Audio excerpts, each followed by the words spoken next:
Chapter 30. Arbor tried 2 more times, but still couldn't get in. She couldn't help but sigh helplessly.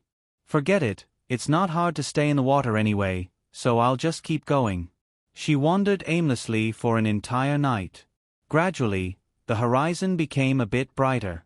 After soaking for an entire night, although she didn't feel uncomfortable, she still felt that she had to go ashore as soon as possible. This Du Chunjiang is really a damned place. Sir Jojo didn't like it very much.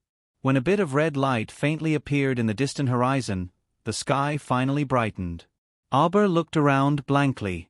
She saw that the water was still, as if even the lightning above her head had disappeared.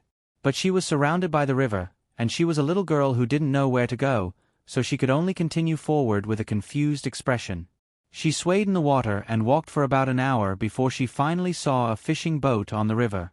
The old man rowing the boat looked to be in his early 60s, and he slowly came over with a bamboo pole. There was also a young girl sitting at the bow of the boat. She looked to be about 18 or 19 years old, and her hair was combed into a big shiny braid. She was singing a folk song at the top of her lungs. Arbor's pitch-black eyes narrowed. She then raised her small hand above her head and waved at the old man. "Grandpa, there's someone over there." The young girl sitting at the bow of the boat suddenly cried out, unable to hide the surprise in her eyes. The boatman hurriedly rowed the boat over and handed the bamboo pole to Arbor. Arbor stretched out her foot and lightly tapped the pole. With a flip of her body, she easily landed on the boat. At the same time, the blue spiritual cleansing fire slightly evaporated her body, and her clothes instantly became dry. The young girl couldn't help but clap her hands and cheer. "Miss, you're really skilled." Arbor nodded slightly at her, and cupped her hands at the boatman. "Old man, many thanks." The old boatman was a loyal and honest person. When he heard this, he hurriedly blushed and waved his hands. "Miss, where are you going? Why did you fall into the water at Du Chunjiang? Yesterday, there was thunder on Du Chunjiang all night. Could it be related to this girl? I'm going to the Red River Canyon." "Ah, that's perfect. Our little Lee village is the only way to go to the Red River Canyon. Why don't you follow us back to the village before heading to the canyon?" "But miss, it's very dangerous for you to go to the canyon alone." That big braided girl was very talkative as she chattered, but looking at the girl's skills, I reckon it won't be difficult for you to cross the canyon. "Miss, are you going to the shrine?" "The shrine is in the depths of the Red River Canyon." The old man smiled helplessly and nodded apologetically at Arbor. He then scolded his granddaughter, "Nyo, you asked so many questions at once that I don't know how to answer." The big braided girl called Nyo naughtily stuck out her tongue and said, "Miss, you don't look very old." "I'm 19, what about you?" 16. "Heh, then I'll call you little sister." Nyo giggled as if they were close friends. "All right." Arbor nodded. He didn't care too much about the title. She had some doubts in her heart and couldn't help but ask, "Old man, is this not the center of the river?" She remembered that their boat was destroyed halfway. It was reasonable to say that she drifted for an entire night and didn't know the direction, so she shouldn't be able to travel too far. But this pair of grandfather and granddaughter were only ordinary people, so they shouldn't be able to travel too far. Chapter 30. The elderly man was taken aback, but then he said amiably, "We fish for a living, so we usually only move around the river banks. We naturally don't dare to go to the center of the river. There are layers of lightning there day and night, so normal people don't dare to rashly take risks." Arbor couldn't help but be dazed. She asked softly, "Then, how far is this place from your little Lee village?" Nyo laughed heartily. "Just an hour by water. We'll arrive very quickly." "Then how far is this place from the center of the river?" "Those treasured ships used by immortals take more than half a day to sail. Small boats like ours might not even arrive in 2 days." Nyo continued, "It's very far, at least 500 kilometers."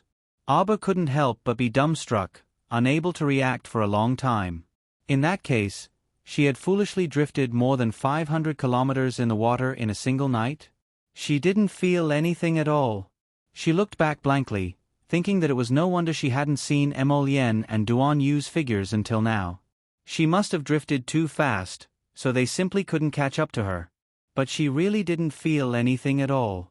She didn't realize at all that she had traveled so far. Arbor instantly blushed with shame. She looked back at the boundless water and asked, "Sister Nyonyo, from Du Chun River to Red River Canyon, will we definitely pass by your village?" "Definitely." Nyonyo nodded vigorously. "Then we must pass by. Immortals can't fly in this area." Arbor nodded. "Why?" Us older generations all say that there are immortals protecting the surrounding citizens in the river. The living people and sacrifices thrown into the river during Spring City's sacrificial ceremony have only raised a large water snake for many years." Arbor shook her head speechlessly, thinking that they definitely didn't know the reason, so she recounted everything she saw and heard on the way to Nyonyo. Nyonyo clicked her tongue repeatedly as she listened. She treated it as a fantasy story and listened with great interest. "Little sister, your group is truly too amazing." The elderly man also kept sighing. "So it's just feeding a ferocious beast." Those sacrifices that Spring City had consecrated for so many years were actually thrown to a beast. It truly left one speechless. "Sister, Shaoli Village is just up ahead." Arbor nodded and thought. Nyonyo said that Little Lee Village is the only way to Red River Canyon, so I'll wait at ease and wait for Emolienne and the others to arrive. The old man pushed the bamboo pole to the shore. After the three of them went ashore, Arbor saw that although the village was small, it was very lively with people coming and going. "Nyonyo and Grandpa are back," a fat woman greeted them with a smile, and her curious eyes wandered around Arbor. "Sister Kufu. Who is this little girl?"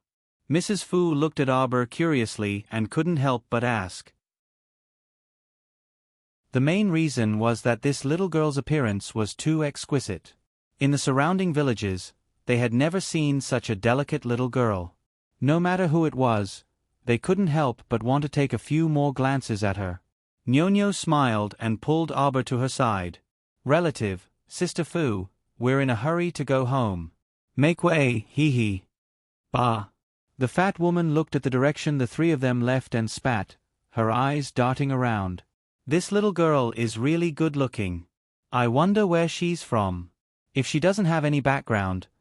The fat woman looked up and almost fell over in fright. She saw a purple figure quietly appear in front of her. Chapter 30-32.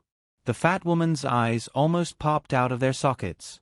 The Lang Jun in front of her had long eyebrows, and a hint of emerald green was faintly discernible in his black pupils. His robes fluttered in the wind, and he was elegant and graceful.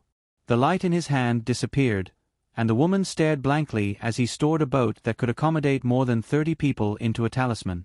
She couldn't help but be shocked, and she took a few steps back. When she finally reacted, the woman hurriedly prostrated herself on the ground and repeatedly kowtowed. "Immortal, please spare my life. Immortal, please spare my life." The purple-clothed man looked at her indifferently.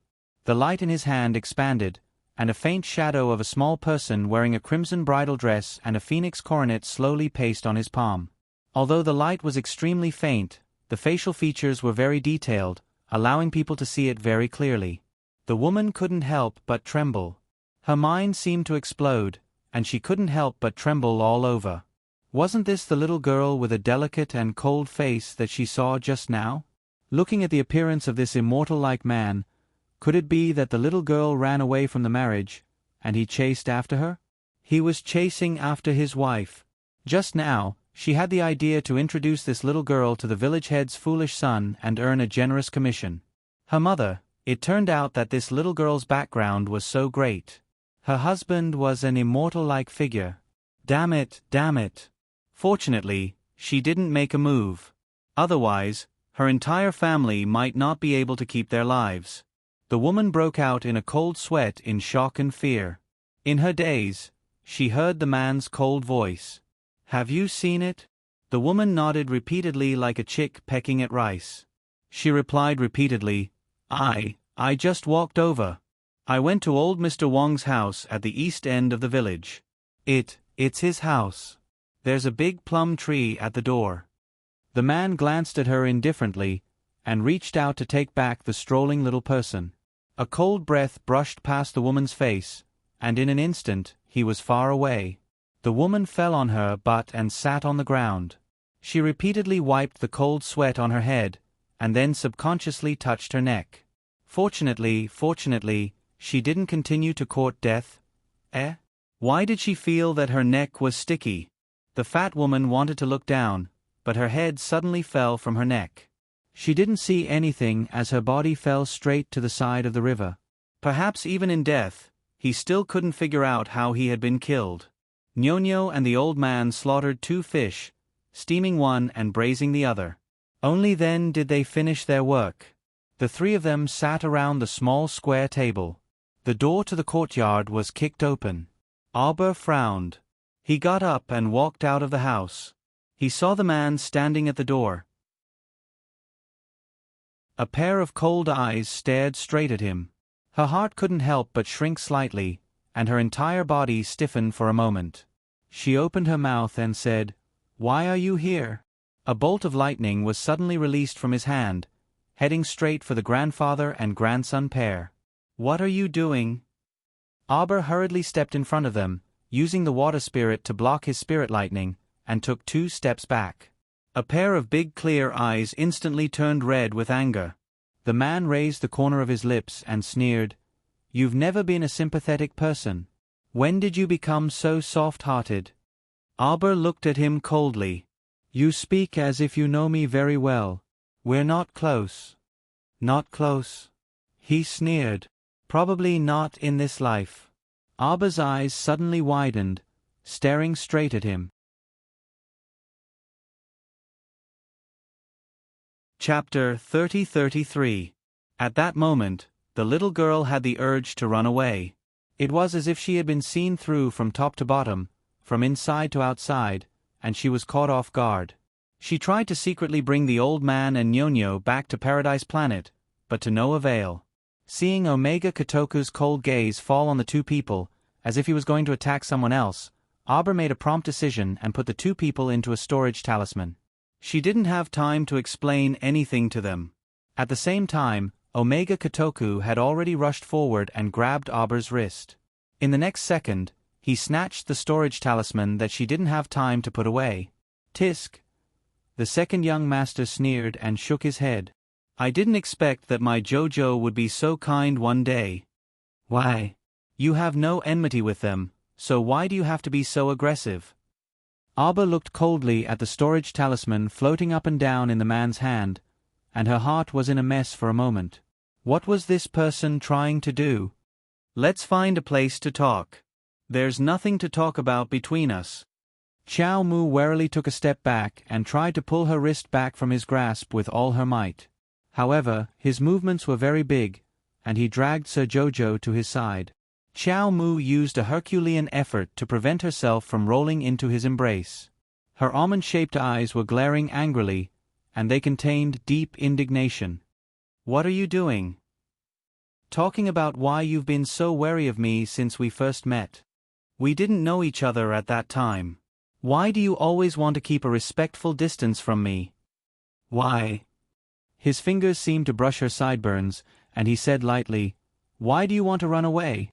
Arbor saw that his eyes were deep, and a jade light flashed in his eyes. Although he was very good-looking, he inexplicably made people feel terrified.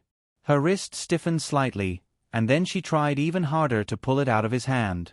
"Let go of me. The lives of ordinary people are as insignificant as ants, aren't they?" A few wisps of purplish-blue light suddenly appeared between his fingers that held the talisman. "Take a guess. If I destroy this talisman, will the person inside still be able to keep his life?" Xiao Mu snorted and looked at him silently, not saying a word. "You must be thinking that with the quality of the purple talisman, it's impossible for me to destroy it." Gongzi Omega Kotoku suddenly smiled. His eyes seemed to be shining. He looked very gentle, but it made people feel cold. "That's you. The second young master finally loosened his grip and let go of her wrist. He lowered his head to look at the bruise on her white wrist caused by his fingers and frowned in dissatisfaction. Just because you can't destroy it doesn't mean that I can't. Now, do you still want to run away? He flicked the talisman in his hand and looked at her indifferently. Huh? Xiao Mu coldly swept him a glance, and her figure slightly retreated 2 steps. Up to you. Gongzi Omega Kotoku's eyes moved slightly. He looked at the delicate girl in front of him and smiled. Jojo, is it really okay for you to be so cruel? Aber looked at him coldly. After a while, she looked up and looked around. Since they're here, why don't you let them show themselves? Gongzi Omega Kotoku curled his lips and a faint smile flashed in his eyes.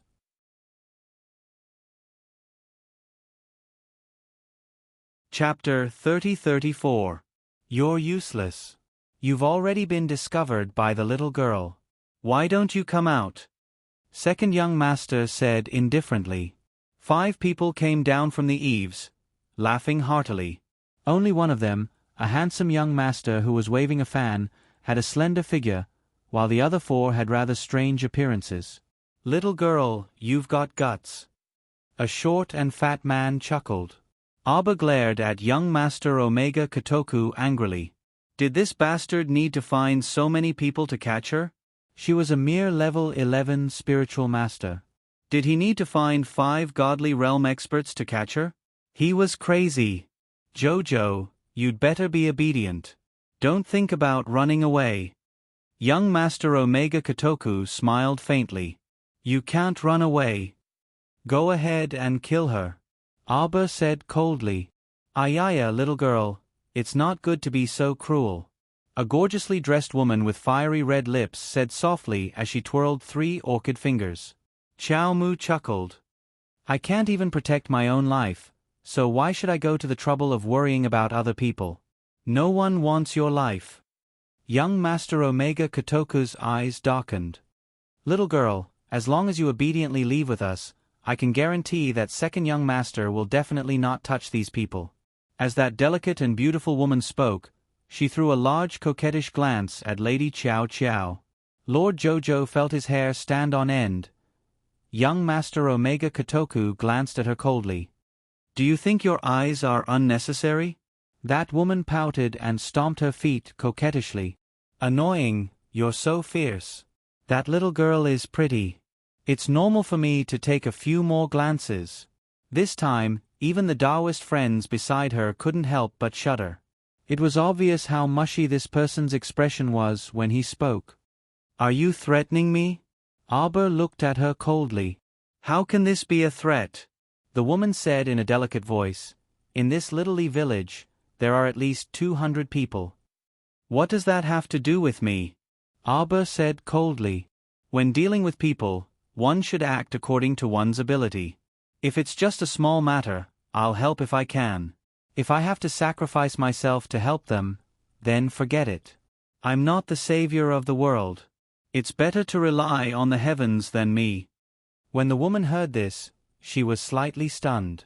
She blinked her eyes and an expression of disbelief appeared on her face. Wow. Little girl, you're too interesting. Sister really likes you. Humph. Shameless bastard, don't talk to me. Second young master wanted to laugh. He curled his lips and said, Looks like you won't get what you want, Jojo. There's no use stalling for time. Sir Omega Kotoku looked at her aloofly. Emolien and Duan Yu really can't make it over in a short amount of time. Aber rolled his eyes. The 6 of you against 1 is an unfair advantage. Despicable scoundrel, you want me to leave with you? Dream on. Sir Omega Kotoku raised a brow. That woman couldn't resist chuckling. Oh, beautiful little girl. Then what do you want to do? How about we make a bet? She couldn't even open Paradise Planet right now, so she couldn't summon any helpers. She could only use her wits and not brute force against these people. If she took a gamble, she might still have a chance to escape. Second young master stared straight at her like this. When he saw her large, lively eyes darting back and forth, he felt as if his heart was lightly scratched by a soft feather. It was very itchy. He clearly knew that she was stalling for time and waiting for help, but he actually didn't really want to go against her.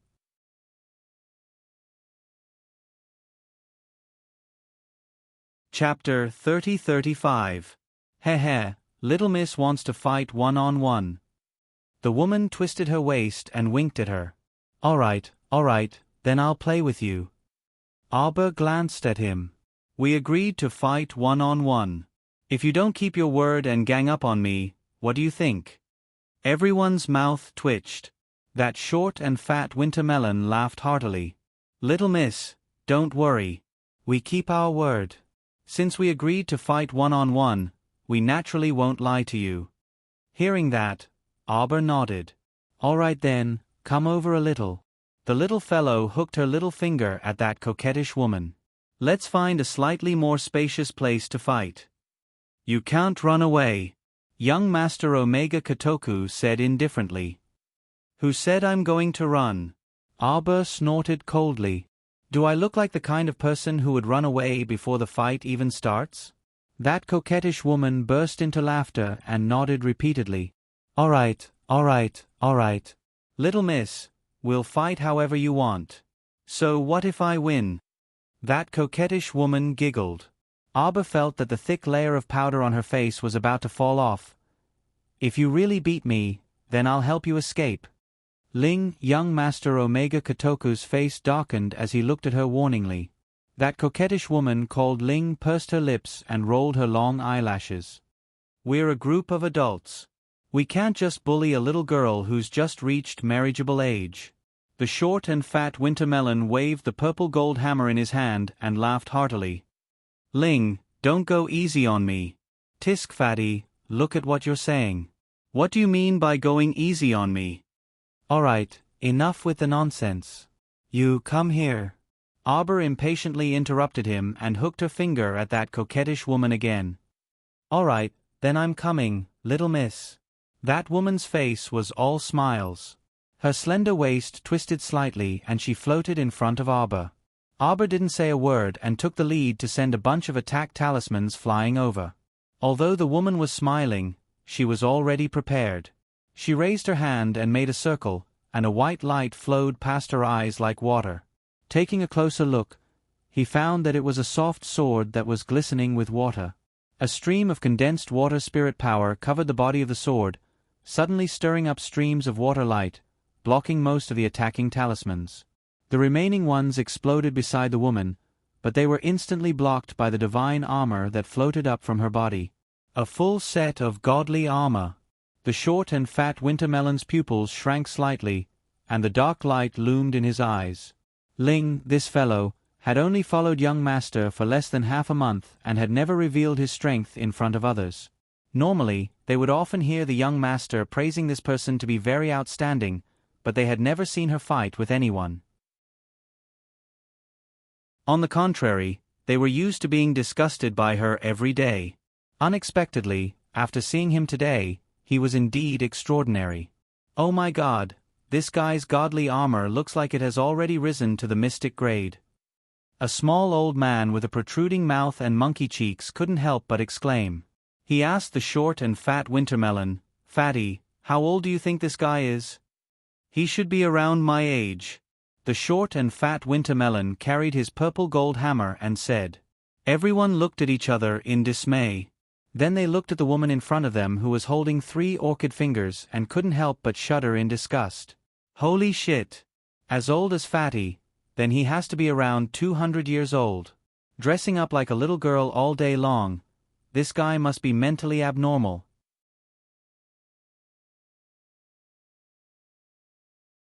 Chapter 30-36. That woman grabbed Arbor's arm. Wait. Arbor suddenly stopped her. The woman's expression faltered slightly, and she really did stop her attack. This isn't fair at all. Arbor said expressionlessly. I won't accept it even if I lose. The woman called Ling sighed. Little girl, then how do you want it to be fair? The short and fat wintermelon and the others shuddered, feeling unaccustomed to that woman's soft voice. Aba's heart also shuddered for no reason. He said with a stoic face, "You're clearly at the transcendent God realm, but you lowered your realm and lied to me that you're at the transcendent God realm." The woman raised her eyebrows with a grin. "Then tell me, how should we fight?" The short and fat Wintermelon and the others were practically stunned. They were absolutely cursing in their minds. This old hag actually didn't object. The little girl had clearly guessed correctly. She was actually at the transcendent God realm? An old monster at the transcendent God realm. Ling. The second young master felt that she had gone a bit overboard. She should subdue the little girl as soon as possible instead of standing here and indulging this willful and reckless little girl. Ling blinked. "It's fine, Xin, don't worry. The little girl can't run away." Xin. Everyone shuddered in disgust again. The little stoic turned her head away in disdain. "How about this, you punch me once, and I'll punch you once. We'll use 3 punches as the standard. Whoever leaves this circle first loses." Pfft. Everyone couldn't resist sputtering with laughter. Seeing the little girl's glare, they involuntarily coughed and hastily held back their laughter. The little girl actually wanted to compete with Ling purely in strength? Wasn't this a joke? A little spiritual cultivator like you is the biggest joke in the world, competing in strength with a transcendent God realm. How much are you courting death? Courting death? Little girl, I can't hurt you. Xin will kill me. Speak properly. Xin couldn't bear it anymore and glared at her. So fierce. Ling pursed her lips and smiled sweetly at Aba. "Jojo, can't you be obedient? Stop talking nonsense. Can you beat me?" The little fellow looked like she was jumping up and down, eager to give it a try. All right. I'll use 10% of my strength to fight you." Aba chuckled, drew a big circle on the ground, and jumped in first. "You first." Ling felt like laughing. He nodded and threw a punch. It was as if a gentle breeze had brushed past the little girl's face. The little girl had cast a double talisman on herself, and her small body did not move at all. When it was Jojo's turn, the little guy naturally activated a few speed and strength talismans and threw them all at Ling. Feather didn't pay attention at first, but he was pushed near the white line by the little girl twice in a row. What kind of messy talisman is this little girl opening? It seems rather strange. Are you still not going to use your strength? Jojo said coldly. If you don't use your strength, you're going to lose. As she spoke, she proudly placed another gravity talisman on herself and blinked. You can't push me away. Xian's heart stirred, and her gaze fell on this little girl without blinking. Ling's eyes flashed and he chuckled. How naughty. Thus, he used 50% of his strength and swung it at the little girl's body. Xian felt her heart shrink, as if something bad was going to happen. She was about to stop it. She saw that the power fell on the little girl. She spat out a mouthful of blood, and her figure flew out in an instant like a kite with a broken string. Halfway through, she nimbly flipped and escaped.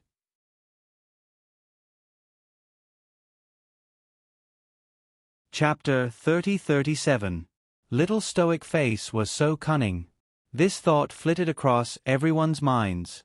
She had deliberately put all kinds of talismans on herself at the beginning to give people the illusion that they could not do anything to her if they did not have some skills.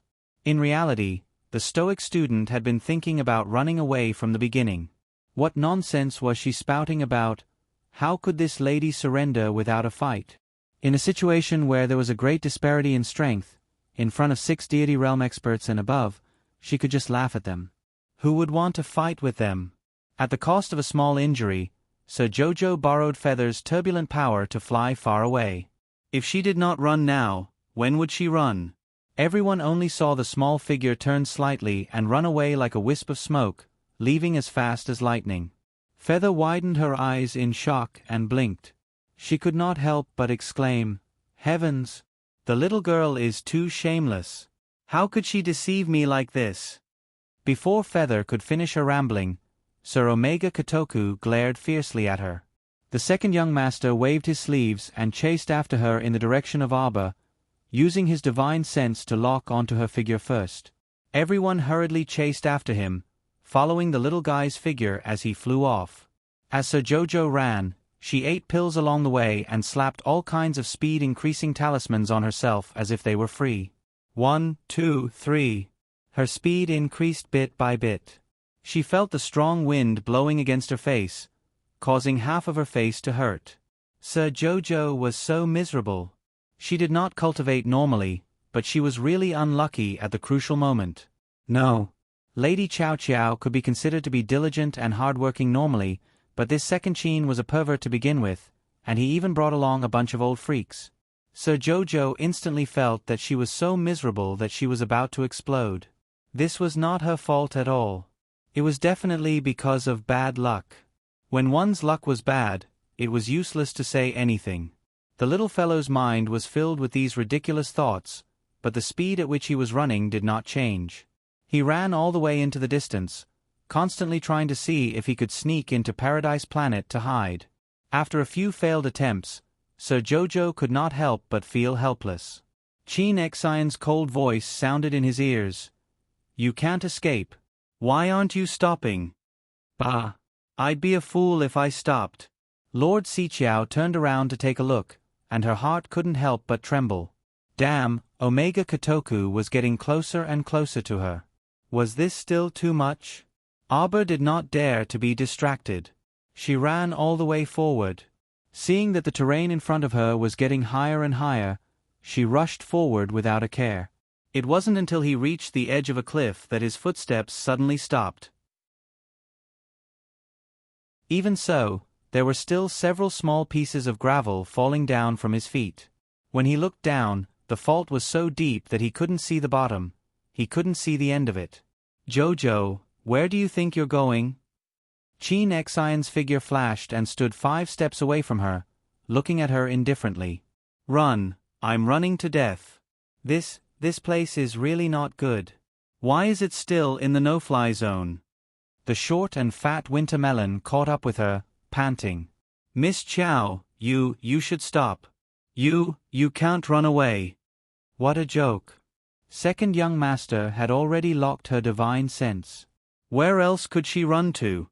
Lady Jojo turned her head and coldly glanced at Qin Xian, a trace of a sneer appearing at the corner of her mouth.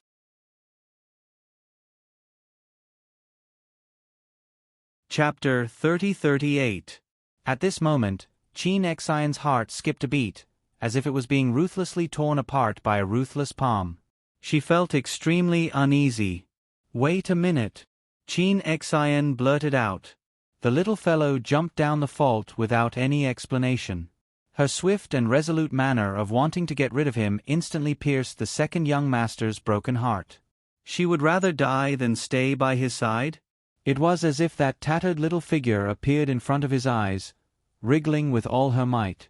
Even if she could not walk, she still wanted to escape far away. It was clearly not like this before. Why did the two of them end up in such a laughable state by a freak combination of factors? The Omega Kotoku's eyes instantly turned malicious. The dark green luster in the depths of his eyes rose and fell, dark and treacherous. Ling ran over as well.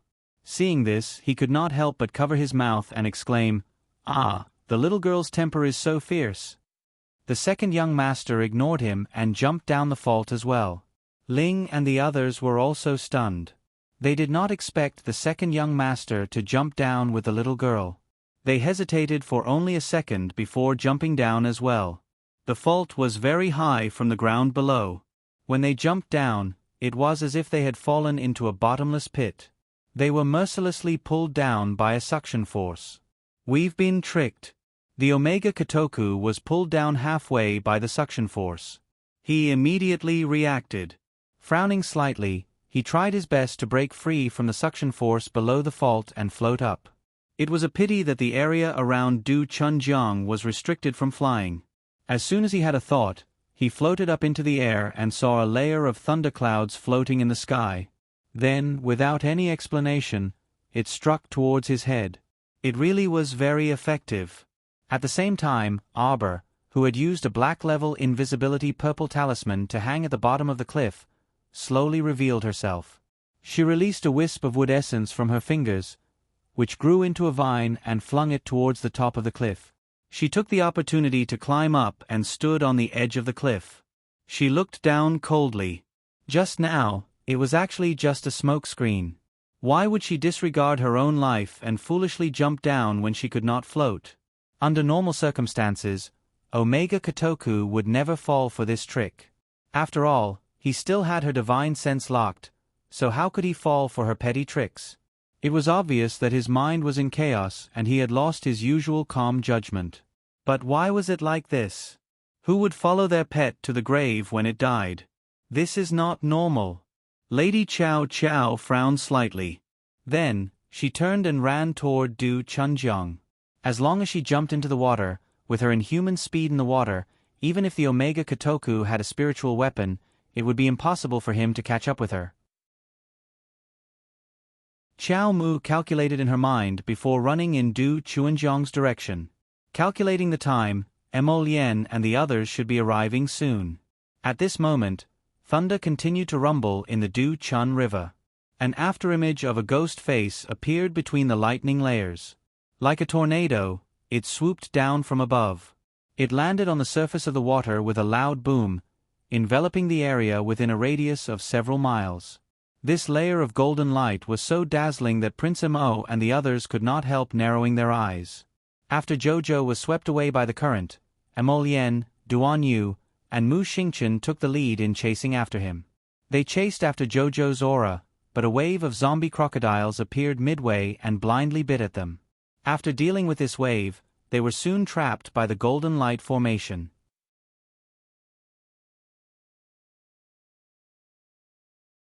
Chapter 3039. Upon closer inspection, this golden light was originally a confinement formation made up of 128 jade talismans. After the talisman array suddenly enveloped them, the light of thunder and lightning began to sizzle within its range. Boom! Coupled with the lightning bolts that came crashing down from the thunderstorm outside, the lightning bolts inside this confinement formation sizzled chaotically and hacked at the three of them. Emolien swept away a wave of lightning with a wave of her sleeve, and her expression darkened. This small confinement formation's layout was very exquisite. Normally, there would always be a time when the talisman energy inside the formation was depleted, and the lightning would naturally disappear. But it was different now. The thunderclouds above Du Chunjiang outside were gathering as if they were endlessly replenishing this confinement formation. This would be a bit troublesome.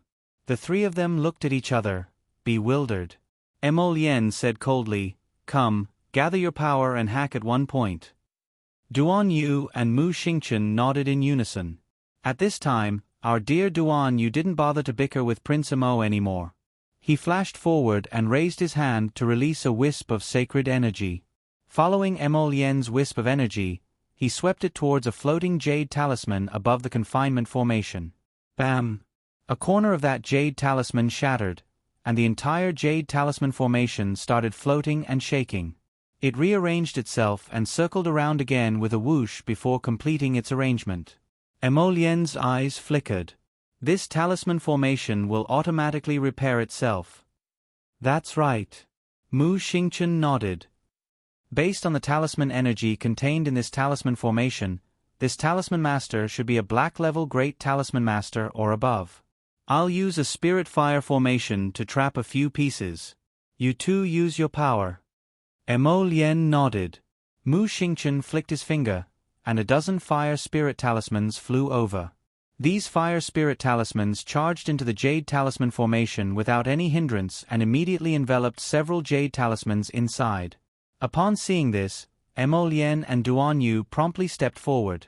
A bewitching flame rose from each of their hands and soared into that fire spirit talisman formation. After a loud bang, those jade talismans instantly turned into jade powder and dissipated into the air. Thus, the trapping array was broken. However, the lightning layer above became more and more agitated, and a layer of thunder and lightning struck down. What are you striking for? Isn't it better to save your energy and strike when you break through? Duan Yu grumbled irritably as he reached out to set up a defensive barrier. When he looked at Emolien, he saw that the brat had blocked the lightning bolts with a layer of black flames, completely unaffected. Let's go. Mu Xingchen was an impatient person. He summoned a water-type spirit artifact and beckoned the two of them over. As soon as the spiritual tool entered the water, it automatically sank into the water and turned into the appearance of a large carp. After Duan Yu and Mo Lian entered together with him, the spiritual weapon started to move rapidly, speeding forward. However, the speed at which the spirit tool traveled through the water was far slower than the speed at which the three of them were flying through the lightning zone. However, now that he was ambushed and had to fight against the lightning, his speed was inevitably much slower. It would be faster to sit in this spirit tool and chase after them. Moreover, it could effectively avoid many obstacles. Who's scheming against us? Duan Yu asked with a frown. It was obvious that the talisman formation was waiting for him and Mo Lian. If it weren't for Mu Xingchen, a great talisman practitioner who was familiar with talisman formations, perhaps he and Mo Lian would have to waste some more time inside that trapping array. Of course, the person who set up this array should be very clear that it was absolutely wishful thinking to completely trap them with just that talisman formation.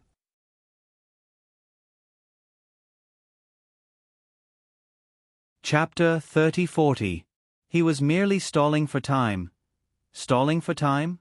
Duan Yu abruptly looked up and met Mo Lian's eyes. Eldest brother-in-law, hurry up. Jojo is definitely in trouble. Mo Lian naturally thought of this as well. This person did everything possible to stop them here, so he must be targeting Jojo. Mu Xingchen also wanted this spirit tool to hurry up, but unfortunately, this spirit tool wasn't very useful. Duan Yu glared at Mo Lian. A divine weapon master doesn't even have a spirit tool that can quickly enter the water? Prince Mo really wanted to spit on his face. After holding it in for a while, he squeezed out a word, "Poor. Poor my ass." From Duan Yu's understanding of this person, it must be that this punk looked down on ordinary materials and would only think of making something when he obtained the best materials. Perhaps it was because he was lazy. Moreover, with his status, he simply didn't need to be like a normal spiritual weapon master who had to make some spirit tools to sell for money in his spare time. He simply didn't need to. Can you forge it faster? Duan Yu grumpily asked. How can that be possible? There's not enough time to forge it on the spot. Mu Xingchen shook his head and was about to reject Duan Yu's outlandish and rude request on behalf of his brother-in-law. However, Mo Lian nodded. All right. Mu Xingchen was flabbergasted. Sir Jojo swiftly returned to Little Li Village and ran along the original path towards the river. How terrifying. Why did she seem to sense that person's aura slowly approaching? Sir Jojo quickly slapped an invisibility talisman on himself and rummaged through his small bag as he ran. Paradise Planet couldn't be used right now, and his divine conscience was locked by the Omega Kotoku, so he couldn't open his inner world at all. Thankfully, ever since he was tricked by the Academy's teachers, Sir Jojo liked to carry a small bag with him whenever he went out. Inside were plenty of emergency talismans and life-saving pills. She ate and ran as fast as she could. In a flash, Sir Jojo rapidly returned to the entrance of Little Li Village and quickly ran along the original path towards the river. Damn, it was almost too late. She could almost feel that person's aura had already extended into the village. So fast. She chewed on a pill in her small mouth and rummaged through her bag. She remembered that 2 days ago, when the 9th Jade Talisman of the Golden Talisman Jade Tome opened, an Earth-level demonstration talisman with spirituality floated down. She had probably stuffed it into her bag as a backup. Hurry up and search, search, search. Got it. Ever since Auber opened the 9th Talisman of the Golden Talisman Jade Tome, he hadn't had the time to study it properly. She had only looked at this demonstration talisman a few times and had never drawn it. After memorizing it a few times, Jojo made up his mind and slapped the talisman onto himself. Qin Xian's figure instantly appeared at the entrance of Little Li Village. She looked around and her cold gaze swept across the few pedestrians at the entrance of the village. He could clearly feel Jojo's aura just now. How did he disappear in an instant? Xian, the little girl can't have run too far. Ling chased after her all the way. He stopped in his tracks and blinked. Why has his aura disappeared? Qin Exine turned her head and glared fiercely at him. I swear, I didn't do it on purpose. Ling raised 3 fingers above his head and swore solemnly. Who knew that the little guy would be so cunning? He actually didn't hesitate to hurt himself and run away. Shut up. Qin Exine interrupted him in annoyance. Look around.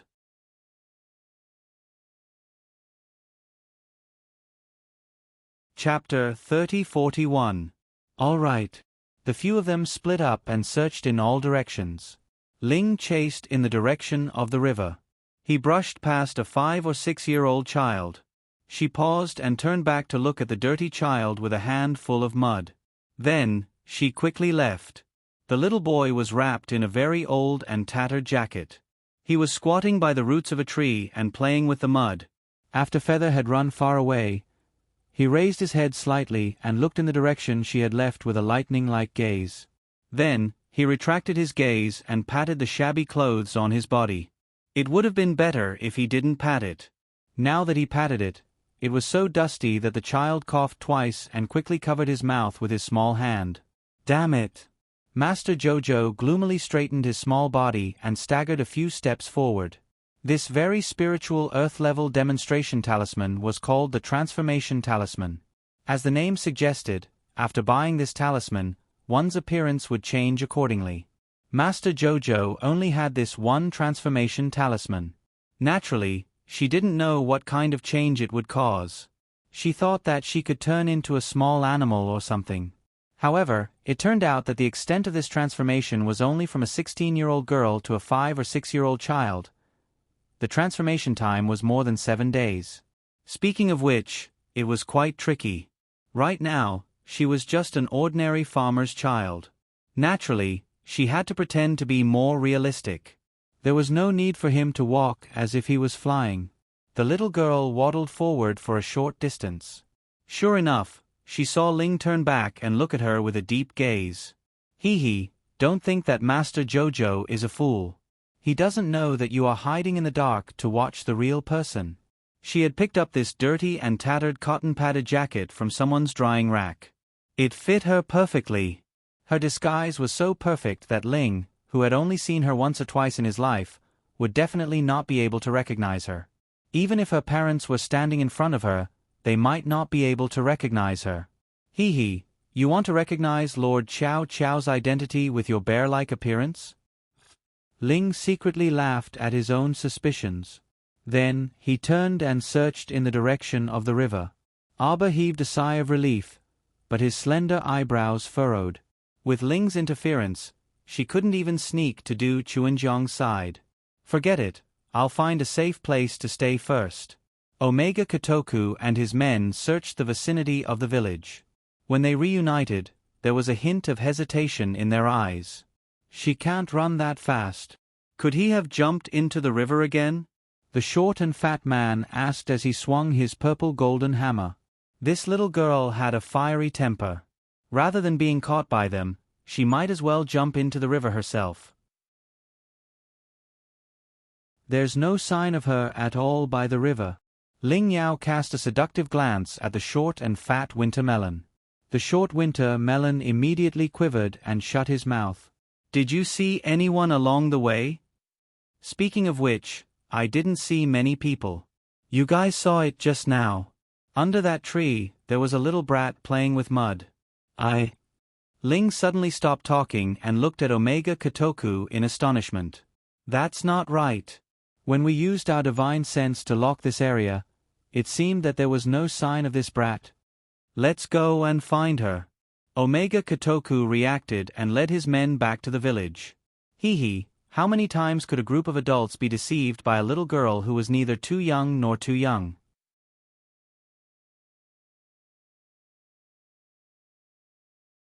Chapter 3042.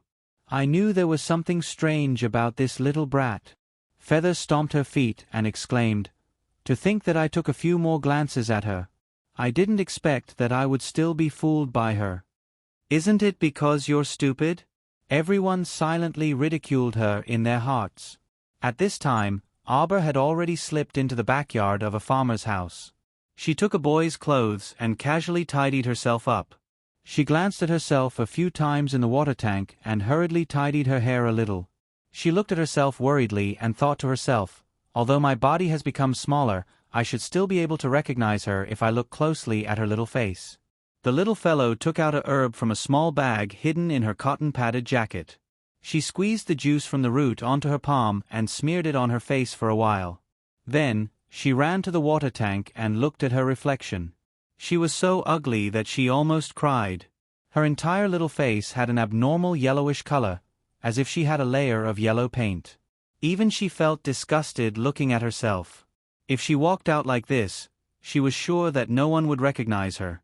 Not to mention, with her current appearance, even her own mother wouldn't be able to recognize her, let alone Omega Kotoku. She confidently walked out of the small courtyard and coincidentally bumped into Feather, who was searching for her. The little fellow walked past her expressionlessly, her footsteps a little unsteady.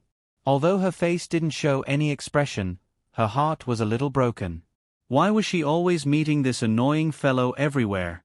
The two of them walked past each other, the little fellow stumbling.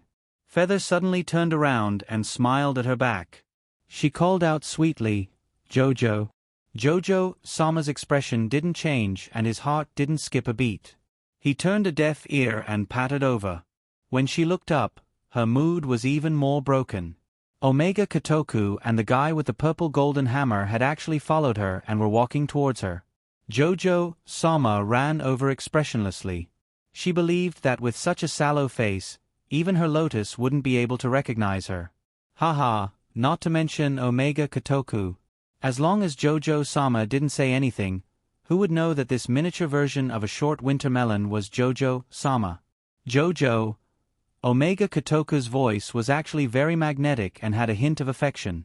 It was quite pleasing to the ear. However, when Jojo heard this, she only felt a chill run down her spine, making her hair stand on end. Impossible.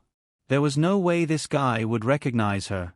The little fellow took large strides and calmly walked towards the direction of Du Chunjiang at the village entrance. Stop pretending. Omega Kotoku's voice came from behind her head. Even if Jojo turns into ashes, I'll still recognize him. Aber, he must be tricking her. If she didn't calm down now, she would definitely be caught red-handed. Jojo Sama had absolute confidence. It was impossible for Omega Kotoku to tell anything from his yellowish face. You want to trick Jojo? Dream on. The little fellow continued to run forward with big steps. Ling almost laughed out loud. Why did she feel that this little fellow was so interesting? You've already revealed yourself, yet you're still lying to yourself in such a hilarious manner. Omega Kotoku flashed and blocked Aba's path. He looked at her with a half-smile and said, Jojo, I really do recognize you. Jojo, Sama hated that he couldn't slap his face. Couldn't this guy not recognize her? Why was he so annoying? Every time she was full of confidence, she felt like she was being slapped in the face.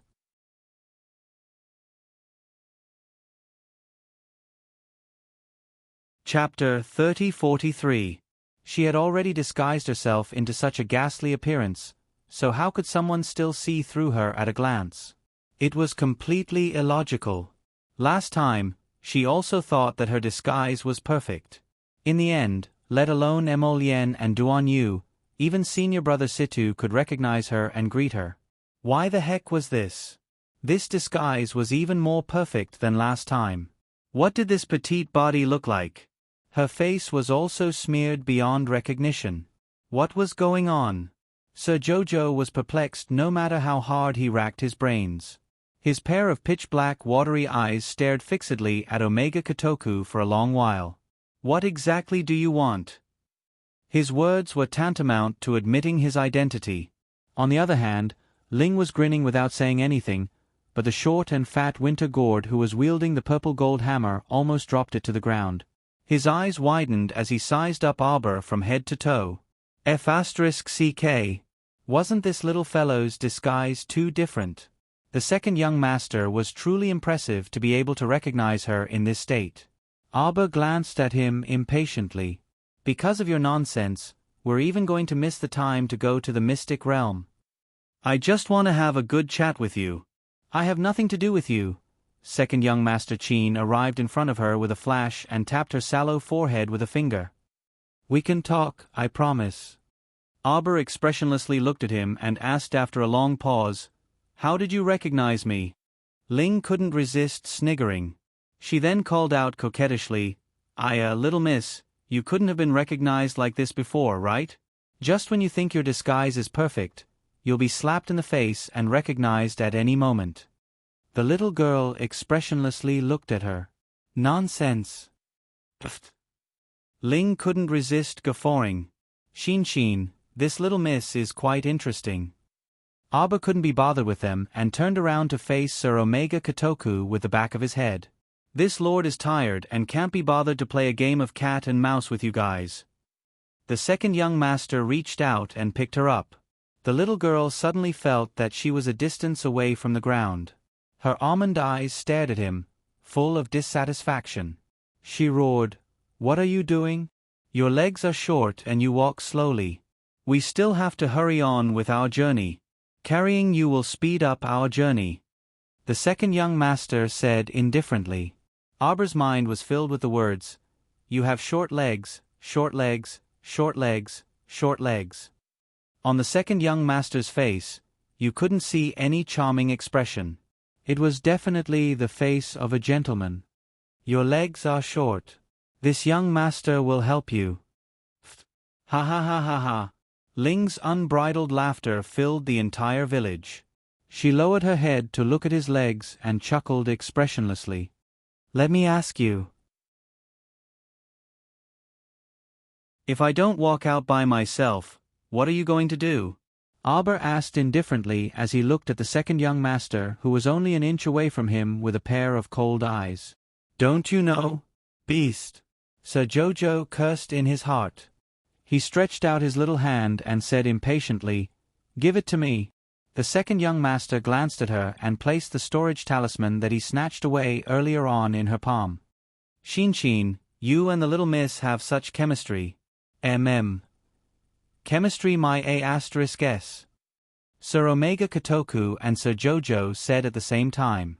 However, the words they said were naturally different.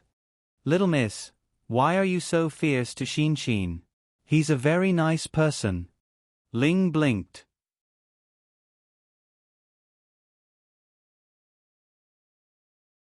Chapter 3044. The little girl naturally responded with an expressionless chuckle. In Ling's eyes, anyone could be considered a good person. A pervert like Omega Kotoku was actually a good person in her eyes. Jojo couldn't understand. However, the little fellow didn't know that her signature expressionless chuckle was simply adorable. You have to swear that you won't touch a single blade of grass or tree here. Abba said coldly. Chin Xian lowered her head to look at her and nodded without saying a word. Finally, after Zitha Gongzi finished writing the oath, Lord Jojo put the oath away and looked at him expressionlessly. Jojo's heart softened. Second Gongzi reached out and patted her little head.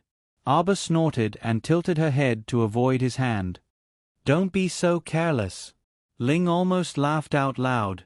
His eyes wandered around her body playfully. With your small body, it's impossible for anyone to have the thought of being careless. Jojo turned her head and tightly pursed her little mouth. She didn't say anything. Jojo can't even be bothered to talk to you. Speaking of which, although this village was small, there were still hundreds of families. If they were all buried in Chin Xian's hands, it would naturally be a great injustice. The main thing was, why should she bear the infamy of being the main culprit? Most people were extremely ignorant. When the time came, she would definitely be accused of being a femme fatale. One person would spread to 10, and 10 would spread to 100. Who knew what would happen in the end? When that time came, it wouldn't just be rumors of her being arrogant and despotic in the small imperial capital. She would be able to stop them at any time. Although she didn't care that much about her reputation, who would want to be secretly cursed behind her back wherever she went? It was better to put an end to these troublesome matters as soon as possible. Jojo. Second Gongzi reached out and gently tucked a strand of hair on her cheek behind her ear. You must think that it wouldn't be difficult to trick me into writing the oath and then escape, right? Aber looked ahead expressionlessly. She couldn't be bothered to look at his face. You don't have a chance. Jojo-sama was furious. Humph, she was indeed harboring such thoughts, but she had long predicted that her actions would be seen through. But don't say it out loud. It really made Jojo angry. You think you're the smart one? You think you're the only one who knows how to cause trouble? Can you stop threatening me with those random people I don't even know? Okay, I won't do it again. Mr. Omega Kotoku's voice was gentle. For a moment, Aber thought he was hallucinating. What? He said okay. He actually agreed. Shouldn't he have said, "Stop dreaming. If you dare to run away again, I'll find a random city and use the lives of all the people in the city to threaten you." Jojo chuckled. I won't lie to you. Chin Xin said softly, as long as you don't act like a hedgehog when you see me and talk to me about everything, I'll do anything for you in the future, okay? Humph, don't think that I don't know that you're trying to coax me like you're coaxing a pet. I don't believe you. Chow Mu's beady black eyes swiveled around. My lotus is about to catch up. Humph. Mr. Omega Kotoku couldn't help but sneer. Not so fast. Once my Ran is here, you're dead. Jojo-sama said expressionlessly. Don't blame me for not reminding you. Wait for me to get help. Mr. Omega Kotoku suddenly moved closer to her. His jade-like handsome face gradually enlarged in front of her. Let's update earlier tomorrow.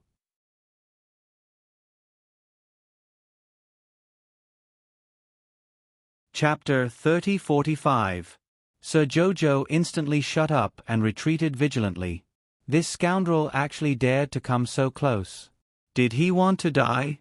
The little fellow glared with her pitch-black eyes and angrily said, What are you doing? What are you doing? If you keep blabbering on and on, I'll use my own method to shut you up. Aber! Exclamation point. No one had ever dared to be so impudent to this darling. Jojo, the little emperor, was blabbering on and on. This fellow really wanted to die. The little emperor glared at him a couple of times, glaring back. Then, he retracted his gaze and turned his little head away. They quickly left the village and headed in the direction of the Red River Canyon. On the other hand, Aber was rather taken aback and felt a bit strange. It seemed that this Omega Kotoku was still heading in the direction of the shrine? But if he wanted to forcefully take her away, shouldn't he have found a better route? Since they were heading in the direction of the Red River Canyon, then Prince Amo and the others would catch up sooner or later. She didn't know where her Lien went, nor did she know what Sapling and the others were up to. It didn't look like it was because the spirit realm was advancing, so why couldn't she contact Sapling no matter what she did? Don't worry, Emo Lien and Duan Yu won't catch up that quickly. Don't worry my ass. Aber grumpily thought. Because flying was prohibited, Omega Kotoku and the others could only use their divine power to increase their speed. They arrived at the entrance of the Red River Canyon in the evening. Aber strongly requested a certain someone to put her down and climbed up a boulder that was half the height of a person. Looking down from here, they could see a deep V-shaped valley that stretched far ahead with no end in sight. The crimson rock walls were tall and dangerous, with ancient vines winding around them. They could see the afterglow of the setting sun shining at the end of the narrow path in the distance. They were standing on higher ground. If they wanted to pass through the Red River Canyon, they first had to descend from the top of this cliff. In the past, floating in the air was no problem at all, but now... Jojo-sama looked at Omega Kotoku with an expressionless face. Where is the temple? It's said to be at the end of the Red River Canyon. Second young master lowered his head to look at her, and asked gently, Jojo, aren't you going to change back? With your short stature, it's not convenient for you to go down. Do you think I'm a monster? Could he transform just like that? Aber had a cold expression that said, I don't understand what you're talking about. He turned his head and a vine drilled out of his wrist and climbed along the rock wall. I'll go first. Everyone was speechless. With your small arms and legs, by the time you reach the bottom of the cliff, the sky will probably be dark and bright again. Mr. Jojo glanced at them. Before he could take a step forward, his arm was grabbed by the second young master. Don't mess around. Chin Xian looked at her helplessly. I'll carry you. Get lost. Was he, Jojo, a loser who needed someone to carry him? Ling looked at him, overjoyed. How about big sister carries you? Jojo Sama looked down at his small arms and legs, and nodded reluctantly. All right then. Seeing that you're a girl, I'll tolerate it. Ling smiled and winked at Chin Xian. Seeing that he looked like he was about to explode, she hurriedly said, Xian, don't worry. This time, I'll take good care of the little girl. I won't let her slip from my hands again. Chin Xian glanced at her indifferently. No need.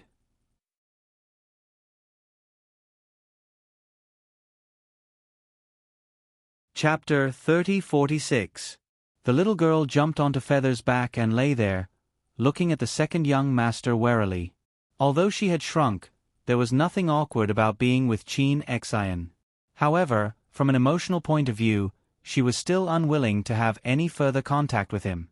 Being able to endure the intimacy of touching her head was already Lord Jojo's limit. The young master of Omega Kotoku looked at her helplessly and nodded. All right then.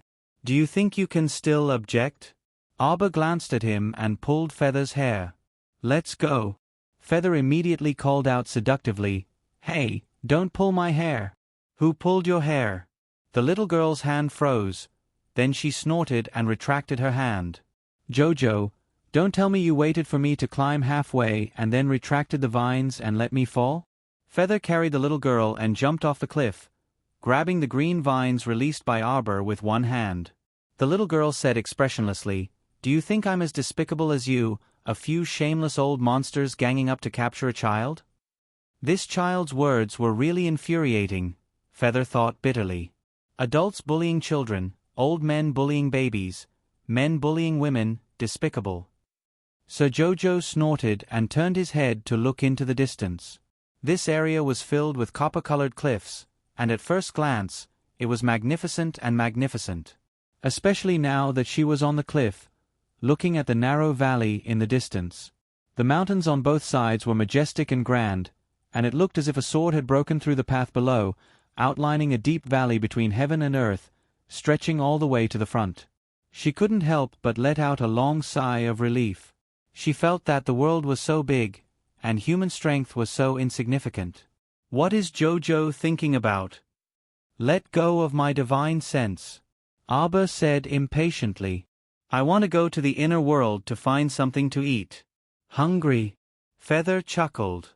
With a wave of his hand, he took out a carrot from his inner world and handed it to the little girl. Arbor. She impolitely extended her fist and punched her on the head. This old monster was actually feeding her with carrots? Was Jojo a rabbit? Even a rabbit could bite when it was anxious. Violence, Ling muttered. As he spoke, he had already climbed down the cliff. As soon as her feet touched the ground, she felt the weight on her back lighten. Turning her head, she saw the Omega Kotoku hurriedly reach out and pull the little girl down from her back, carrying her to the side. Let go. The little fellow stomped its short legs and roared in annoyance. Impudent fellow, you actually dare to grab Lord Chow Chow, who gave you the guts. Second young master put her down and stroked her little head. It's already late. Let's go to the cave abode ahead to rest for the night. We'll leave when the sun rises. Arbor looked at him in confusion. What a strange fellow. He actually dared to stop. Was he waiting for her lotus? Don't worry. With Emolyen's IQ, it will take at least a day and a half for them to get here. She wanted to slap him. Arbor said angrily with a cold face, What exactly did you do? Do you want to know?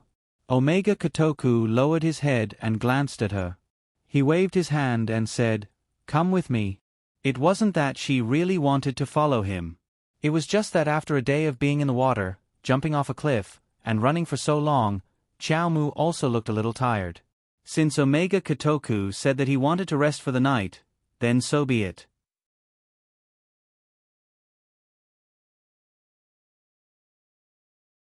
Chapter 3047. I'll let her rest for the night and find a chance to escape tomorrow. With that thought in mind, Lady Chow Chow walked into a cave near the cliff. Wait a minute. Second young Master Qin lifted her up, causing a certain someone to fly up and kick him in anger. There was now another footprint on her light-colored robe. Second Sir didn't take it to heart. He turned his head and nodded to a tall and thin man beside him. That person immediately understood and stepped into the cave. Soon, they heard the hissing and roaring of snakes. After a series of swift and decisive actions, that tall and thin man stepped out of the cave and cupped his hands towards Sir Omega Kotoku. You can go in now, sir. Aber kicked him. Put me down. Don't be noisy. Aren't you tired? Second Sir carried her into the cave and frowned slightly. Ayaya, there's a bloody smell. Ling took out a bottle from his sleeve and sprinkled it here and there. After a while, the bloody smell faded and a faint fragrance wafted out of the cave. The fragrance powder from the fragrance shop has pretty good ability to remove the smell. Ling put away the things complacently. When he turned around and saw the little girl's disdainful expression, he couldn't help but be stunned. What's wrong? It stinks. She felt nauseous and wanted to vomit when she smelled the inferior fragrance powder. As she spoke, she really stomped her feet and ran out to vomit. Ling had a blank look on his face as he sniffed around. He sniffed around and sniffed around. Where is the stench? Isn't it very fragrant? Hey, little fellow, the fragrance powder from the fragrance shop is very expensive. Just this small bottle of fragrance powder costs 500 spirit coins. Aber vomited for a while. When she turned around, her face was slightly pale. It was obvious that she wasn't faking it. How are you? Second Sir looked at her worriedly and turned to glare at Ling. Go get rid of that smell. Ling looked wronged and said pitifully, how do I get rid of it? Go get some hay to clean up the smell. Oh. Ling pulled the tall and skinny man out of the cave. Not long after, he chopped a bundle of tree branches and brought them in. After burning for a while, Lady Chow Chow walked back into the cave with a look of disgust on her face. She took out a medicinal herb from the small bag she carried with her, crushed it, and sprinkled the medicinal powder all over the walls. Only then did she feel much better. Expensive doesn't mean good. Mr. Jojo looked at Ling with disdain. What kind of good spices can be sold in that shop? Her incense-making skills are really not that good. It was hard to imagine that there would be a group of people in the capital following him. It was simply hilarious. Ling blinked. Little girl, do you have any good spices to sell? Oh right, you're an alchemist, so you must know a lot of ways to beautify your skin. Tell me about them. You're an old monster. You're already so old, yet you're still thinking about beautifying yourself. You're simply shameless. Aber looked at her expressionlessly. Do you want a special beautifying cream? It improves the quality of the skin and nourishes the skin. It's most suitable for people who are always on the move outside, exposed to the wind, sun, and rain. Yes, yes, yes. Ling's eyes suddenly brightened and she nodded repeatedly. 1,000,000 spirit coins for a bottle. Everyone's lips twitched as they subconsciously glanced at the second young master. Omega Kotoku was baffled. It wasn't like this little girl had been selling things for a day or two. Why was she looking at him?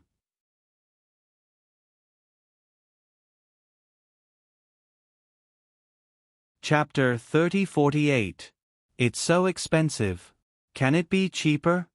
Ling blinked and asked with a pained expression. Shameless. You want to cheat me of my money. You're an old monster who has lived for hundreds of years. How can you lack money? Ha ha, don't be funny. 990,000 is the lowest price, Aber said expressionlessly. You just said that expensive doesn't necessarily mean good. It's different if it's expensive. I definitely have my own reasons for being expensive. Aber interrupted him coldly. Are you buying it or not? I only have one bottle. Buy. Ling felt pained as he took out the money. Can you give me something extra? The short and fat man's eyebrows and mouth twitched.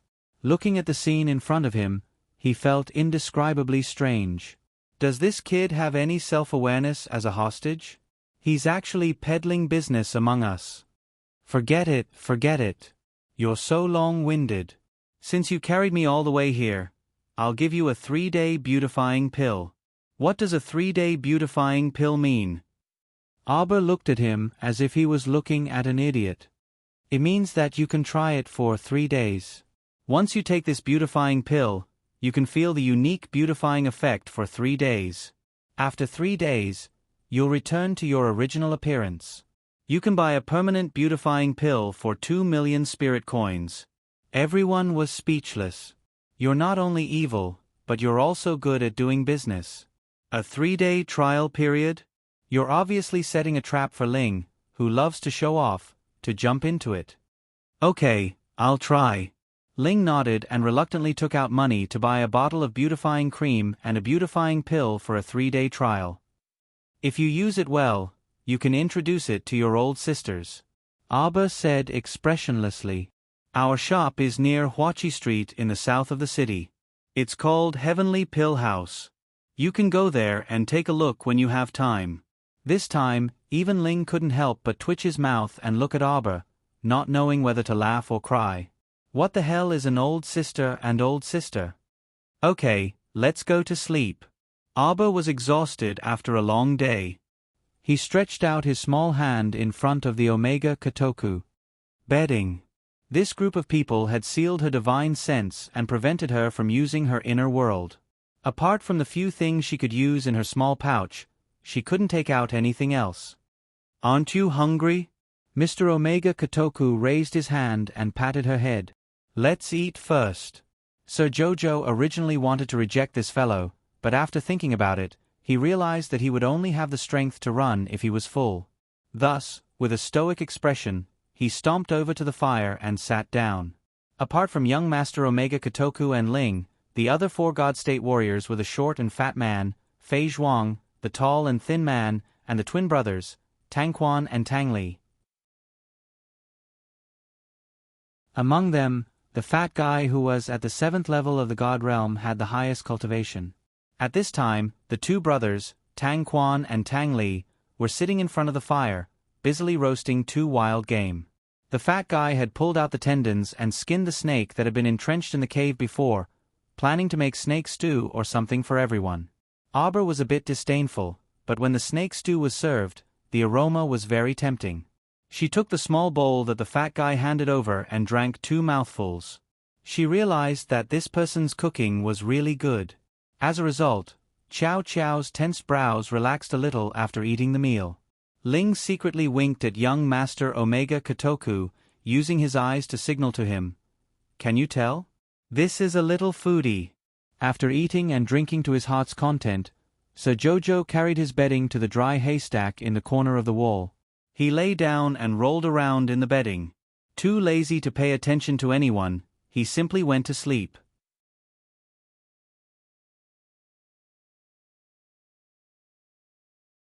Chapter 3049. In the middle of the night, Sir Jojo rubbed his eyes in a daze, sat up, and walked out of the cave with his short legs. Under the pitch-black night sky, only a faint ray of moonlight shone on the person outside the cave. Chow Mu's footsteps paused, and she expressionlessly walked past him. She ran a bit further, and after she finished relieving herself, she walked past him again with a wooden expression. Chow Chow. Second young master sighed faintly. I remember everything now. Chow Mu's body stiffened in fright from his sudden words, and her hair stood on end as she looked at him warily. The young master of Omega Kotoku waved at her. Seeing that she was still 18 steps away from him and didn't want to come over at all, he walked to her side, pulled her hand, and sat down on a stone stool. Do you remember too? Sir Jojo had a strange expression that said, I don't understand what you're talking about. She sized him up from head to toe. I remember everything. About you. Although some of my memories are still blurry, I can piece together a lot of information when I string them together. Stop pretending. He glanced at her. You recognized me the moment you saw me at the entrance of Seekong Planet's Qin estate. Jojo looked at him coldly. After a while, he squeezed out a few words from between his teeth. Nonsense. Is it really nonsense? He flipped his hand, and a small person dressed in bright red walked around in his palm. Although the figure was very faint, the facial features were especially clear. Arbor had goosebumps all over when she saw it, and she almost jumped up from the stone stool. She reached out to grab the figure. What is this? This is half of your soul. Has your soul been very unstable ever since you reincarnated?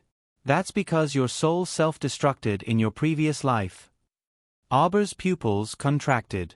She was dazed for a while before she couldn't help but ask, "How did you know?" "This is just my deduction and guess. Actually, my memories of this period are also very vague." Omega Kotoku stared at her intently, his fingers twitching slightly.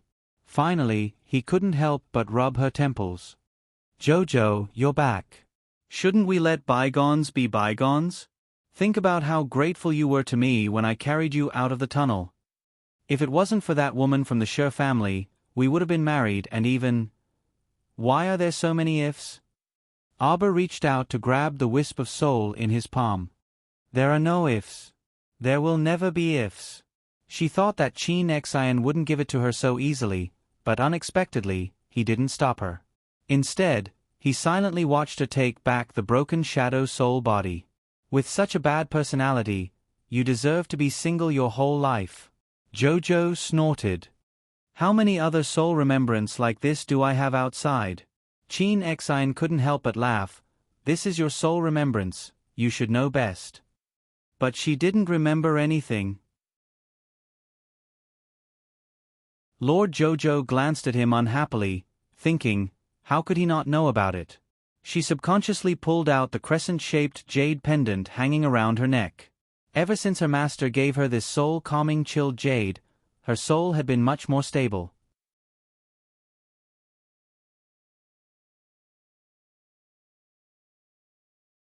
Chapter 3050.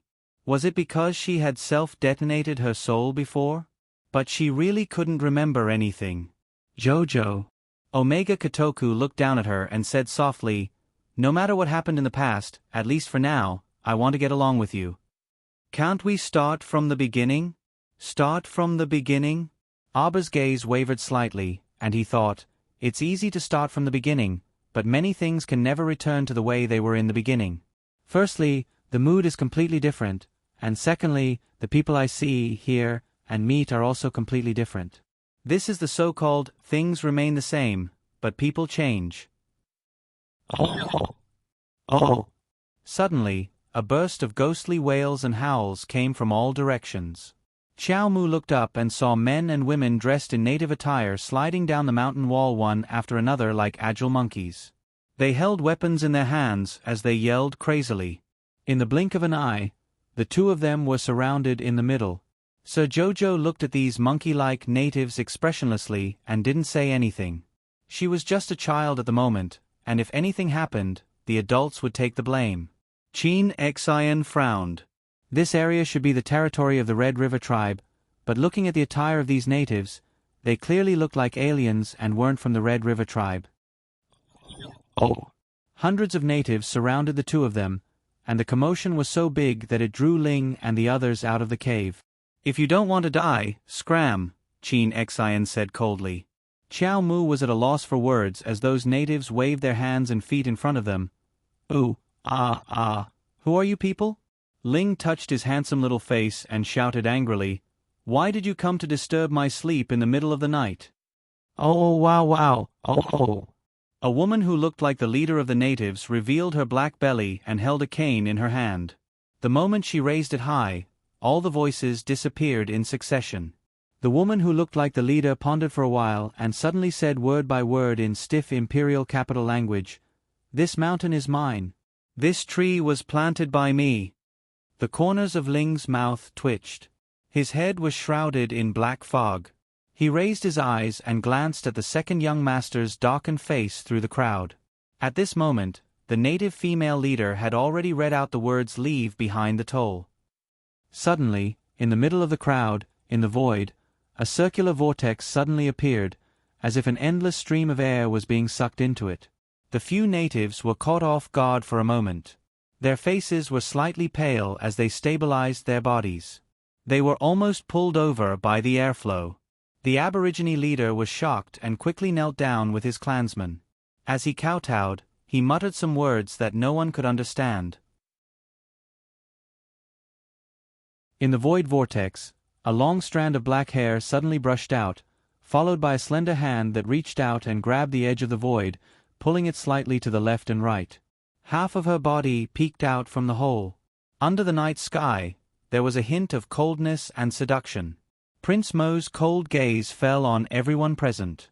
His pair of cold eyes stared coldly at Chi Nexian. "So it's you who is playing tricks." Although the young master of Omega Kotoku didn't show it on his face, he was very shocked on the inside. Not for anything else, but Emolien's method of tearing open the void and suddenly appearing was really shocking.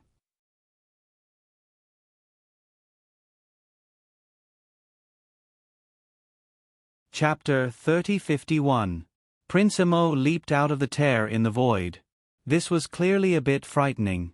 For a moment, everyone was caught off guard and did not react. They stared at him in a daze. Lady Xiqiao's eyes lit up slightly. She stretched out two small hands eagerly, but then she lowered her head and looked at herself in distress. He was so small and his body was like a little bean sprout. Emo Lien appeared in front of Sir Jojo in a flash. She reached out and picked him up. Her eyes were full of confusion. "Jojo, how did they do this to you?"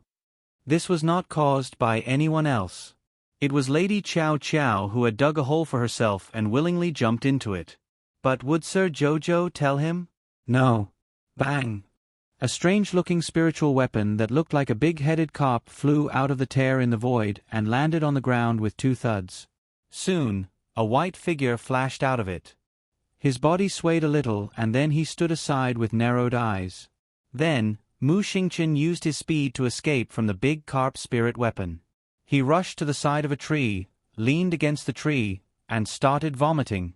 "Big brother, what's wrong?" Sir Jojo looked at Emolien in confusion. "It's nothing. He's probably dizzy and wants to vomit." Emolien touched his little face and looked at him worriedly. "Jojo, wait for me here." She then put the little guy down and looked coldly at the people from Omega Kotoku. A bundle of black fire instantly lit up in his hand, and Emolien arrived beside Second Chin and the others in the blink of an eye, making a move without saying a word. At this time, Second Chin had already recovered from his slight shock, and he looked at him with a rather grave expression as he asked, "You comprehended the power of nothingness for the other three special powers outside of the five spirits?" He tore open the void and rushed over. No one could imagine how he did it. The power of nothingness had disappeared for nearly 1,000 years. The talent of the Crown Prince of the Divine Land was simply demonic. Catch my Jojo? You sealed her divine sense, didn't you? Emolien couldn't be bothered to waste his breath on him, and with a thought, a silver long sword jumped out of his hand. "You were the one who set up the trapping formation in the Du Chunjiang to stop us, right?" Emolien narrowed her eyes and said coldly, "Explode." Boom! The self-destruction of a spiritual weapon was already unstoppable, let alone a divine weapon. On the side, Ling's expression shifted slightly. Just as he wanted to charge over, he was blocked by Duan Yu, who flashed forward. The young man was dressed in white and looked elegant and handsome. He blinked his peach blossom eyes and said to her with a smile that was not a smile, "You want to gang up on me? Your opponent is me. You think you can stop me?" Ling was still grinning. With a twist of his finger, a narrow and sharp dagger landed in his palm. 10 moves. Duan Yu curled his lips and said with a nod, "If I can last 10 moves, what will you say, lady boy?" "Hee hee." Ling's eyes narrowed into crescents. "Little big brother, you can talk after you fight." Sir Jojo, who was originally expressionlessly watching from the side, suddenly shifted his eyes in Ling's direction. The more he listened to the two's conversation, the more he felt something was amiss. Suddenly, Sir Jojo glared with his hands on his hips and pointed at Ling. He looked up and asked Duan Yu, "What? What did you say? You called her a ladyboy? And you called her a ladyboy. Could it be she's a man?"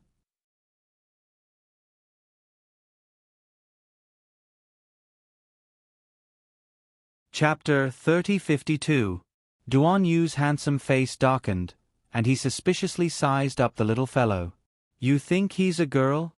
Arbor was flabbergasted. "Ah, my dear Chiao, could it be that you were taken advantage of by this punk?" "No," the little fellow expressionlessly replied.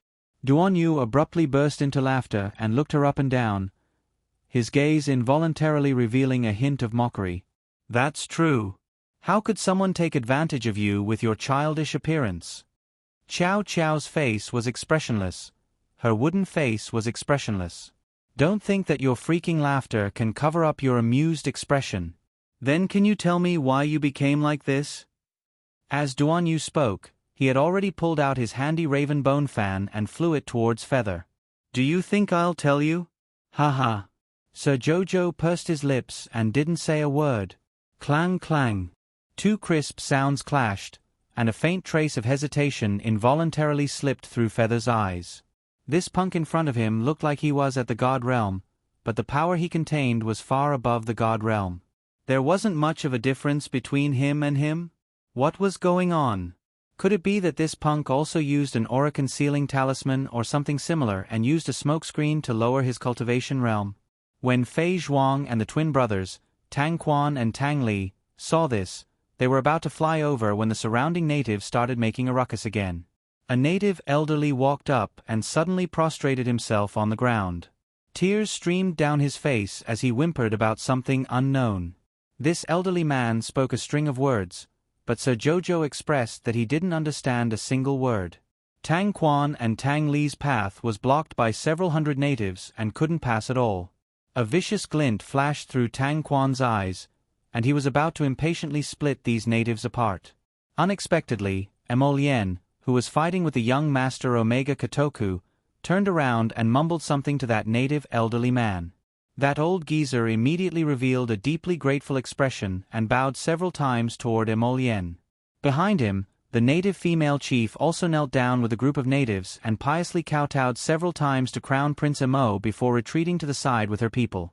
Everyone looked at our dear Emolien in bewilderment.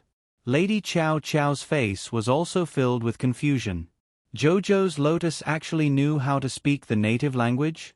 Who knew what he was babbling about earlier, but those natives' expressions when they looked at him were all very reverent, practically worshipping him as a god. Right now, Emolien didn't have the time to explain too much to other people. His entire mind was focused on second young Master Qin. The moment he raised his hand slightly, a few faint wisps of black flames floated up from his side, slowly condensing and shrinking. The black flames were like blooming ink-colored lotuses, floating around his body, and very quickly, they bloomed in clusters. Omega Kotoku's expression changed slightly, and the moment he took a few steps back, he saw the ink-colored lotuses streaking across his eyes like shooting stars, all gathering in front of him. Suddenly, there was a loud tremor, and all the ink-colored lotuses bloomed to the peak at the same time. Suddenly, as if they couldn't withstand this huge force, they all shattered and turned into fine powder, shooting towards the young master Omega Kotoku from all directions. Young master! The thin red blood vessels in Tang Quan's eyes were about to burst.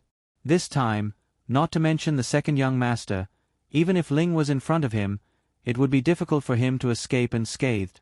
Ling was also secretly shocked, and exerted strength in his feet, flying towards the direction of Omega Kotoku.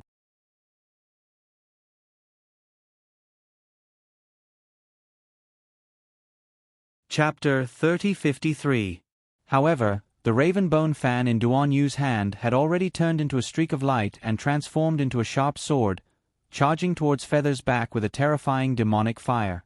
If Feather wanted to dodge, he would definitely not be able to reach young Master Omega Kotoku in time. As a result, he could only grit his teeth and forcibly endure Duan Yu's strike. In the blink of an eye, he had already arrived at Second Chin's side and reached out to catch more than half of the ink-colored lotus flower powder in front of him. His expression abruptly changed, and he spat out a mouthful of blood with a pift. His figure swayed. The second young master was not in a much better state. Although Feather had swiftly blocked for him, there was still a huge disparity between his cultivation and Emolien's. Even with Feather blocking in front, the remaining portion of energy flew towards him, causing his expression to turn unsightly.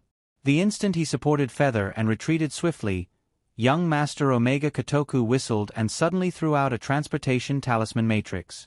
That talisman matrix flickered, and the people in front of them disappeared at the same time. Emolien stopped after 2 steps and reached out to stop Duan Yu, who wanted to give chase. At this time, the dumbfounded Mu Xingchen had also rushed over with a pale face. He couldn't resist asking, "They ran away?" "They ran away." Duan Yu nodded and glanced at Mu Xingchen. "Are you all right, big brother?"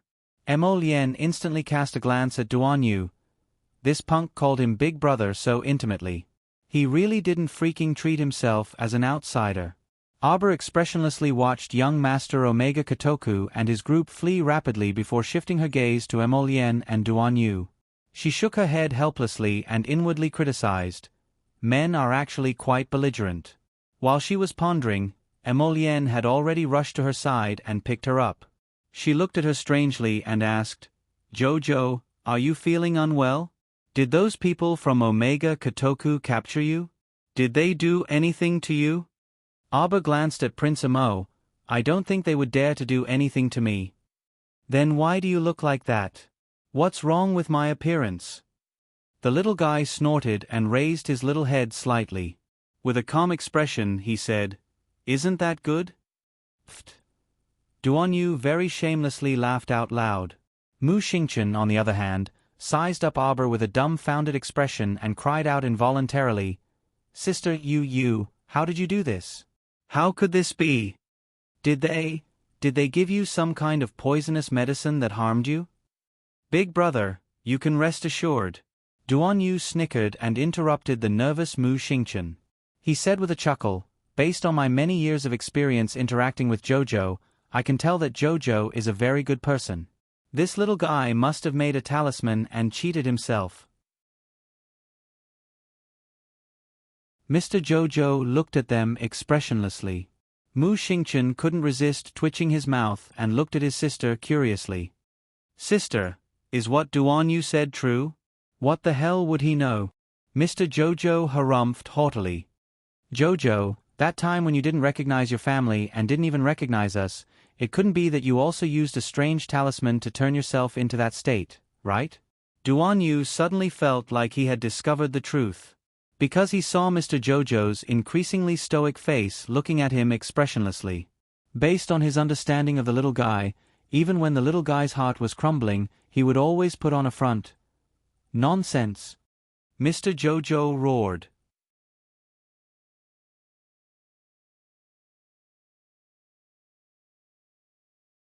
Chapter 3054. Waving her small hand impatiently, the little fellow glanced at the sardonic Emolien. "Hurry and release my divine sense shackles." Emolien nodded and gently brushed her small head. Just as she was about to leave with her in her arms, she saw the native tribe's female leader jogging over. She knelt down in front of Emolien with a plop, repeatedly kowtowing and chanting some gibberish that people couldn't understand at all. Aber's head was filled with black lines as he looked at that native tribe's female leader before looking up at Lien, who was hugging him. Prince Mo was unperturbed as he chattered with that female leader before turning to Duan Yu and saying, "They invited us to their tribe to stay the night." Duan Yu glanced at that simple and crude cave and nodded. "That's fine too." That female leader and her entourage appeared very happy when they agreed, and they kept chattering with Emolien in a strange language along the way. Emolien would occasionally reply to her, which made that female leader dance with joy. "What are you talking about?" Aber asked expressionlessly. Could they not speak the bird language that Sir Jojo couldn't understand? Emolien couldn't help but want to laugh as she hugged Jojo and softly explained, "Their female leader is called Dewa, and that elderly man is their tribe sage, Hook. Cough. Did they want to rob us just now? MHM. Arbor blinked, looking like a curious baby. The female leader, Dewa, had already finished reciting the words, "This road is opened by me," but she suddenly became terrified. It was unknown why. Lady Chow Chow was still thinking that whoever dared to rob her, she would beat them up. In the end, her violent side did not have a place to show its power. When Emolien looked down at this Jojo, she couldn't help but recall the pile of babies moving gold ores she saw inside the Tower of Punishment. They climbed up the gold ores one by one, their eyes sparkling with the light of gold as their small hands and feet continuously moved the gold ores. So interesting. Her heart was about to be melted by this little imp. Emolien lowered her body and said with a smile, "They came from the desert outside the Forgetfulness River and traveled all the way here. With such a large group of people, they naturally wouldn't dare to enter the city rashly." Arbor nodded.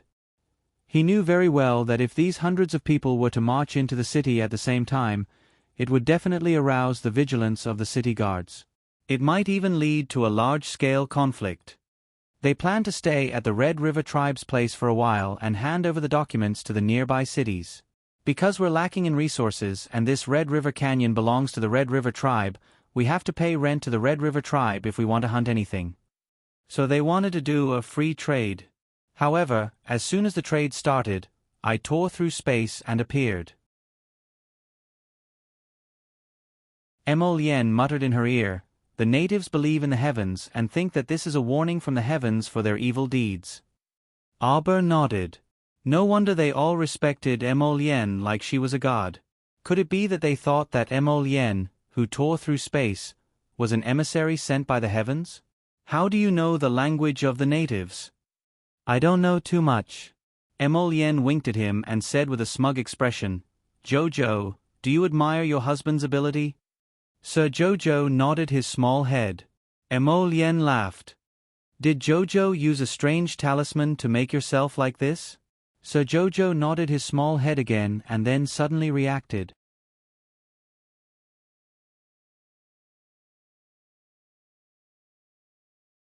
Chapter 3055. Sir Jojo was actually tricked by Jojo's lotus. Jerk, how could he speak like this? One question was linked to another completely unrelated question, causing her to be unable to react in time and freaking answer truthfully. Such a deep trap, simply impossible to guard against. The little fellow scowled and leaned her head on his shoulder. "I'm so sleepy, I want to sleep. Too lazy to talk to you guys." She clearly heard Big Brother and Duan Yu's muffled laughter behind them. How could they be so loathsome?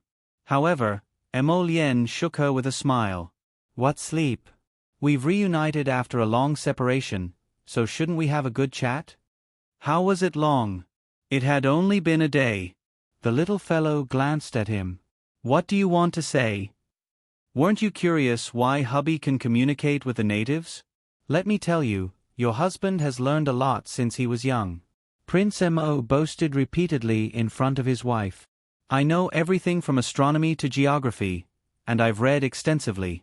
There's nothing I don't know." Sir Jojo pursed her lips. "Go ahead and brag. Don't you feel awkward making yourself sound like you're omnipotent?" "What's with that expression?" Prince Mo rubbed her small face. "Why aren't you saying that hubby is so awesome?" Sir Jojo was exasperated. She looked up at him and pinched his face. "Very thick." Cough, cough, cough. Mu Xingchen couldn't hold back his laughter and coughed to cover it. "Big Brother, you vomited for a long time just now. Are you feeling better now?" Sir Jojo turned to ask. "Much better." It would have been better if he didn't mention it, because Mu Xingchen felt a bit awkward. After all, he actually vomited from the bumpy air. When he thought of this, Mu Xingchen couldn't help but take a deep look at Emolien. This brother-in-law of his truly concealed his strength and was very frightening. The three types of power that wandered outside of the five spirits were the power of the dark netherworld, the power of deprivation bestowed by the gods, and his brother-in-law's power of nothingness. It was said that the power of nothingness could form terrifying flames of nothingness in the later stages, capable of incinerating everything in the world. brother-in-law was already in control of the sacred fire, which was feared by many. If he were to comprehend the fire of nothingness, he would be unrivaled in the world. Sir Jojo moved his little hands and feet and expressionlessly said to Mu Xingchen, who was deep in thought, "Big brother, come here for a moment." Mu Xingchen hurried over. "Sister, what's the matter?" Mr. Jojo took out an antiemetic pill from his inner world and handed it to him. "Take it.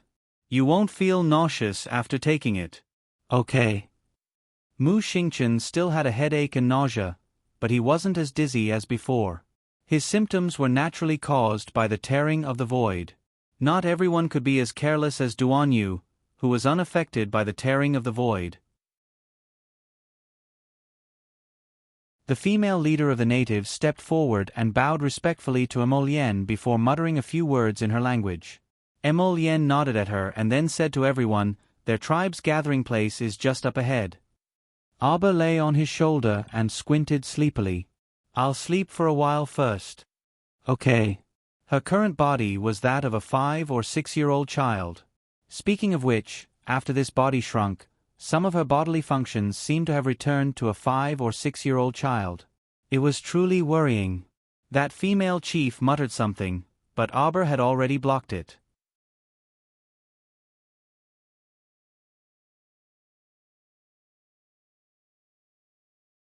Chapter 3056. Sir Jojo was woken up by a series of noisy noises. When he opened his eyes, it was already dawn. Outside, many natives had already come out of their tents and were preparing piping hot steamed buns and rice porridge. The clamor didn't stop. Sir Jojo turned over and saw Prince Amo lying on his side next to her with one hand propping up his chin and looking at her with a grin. She rolled her eyes and expressionlessly turned over again, planning to continue sleeping.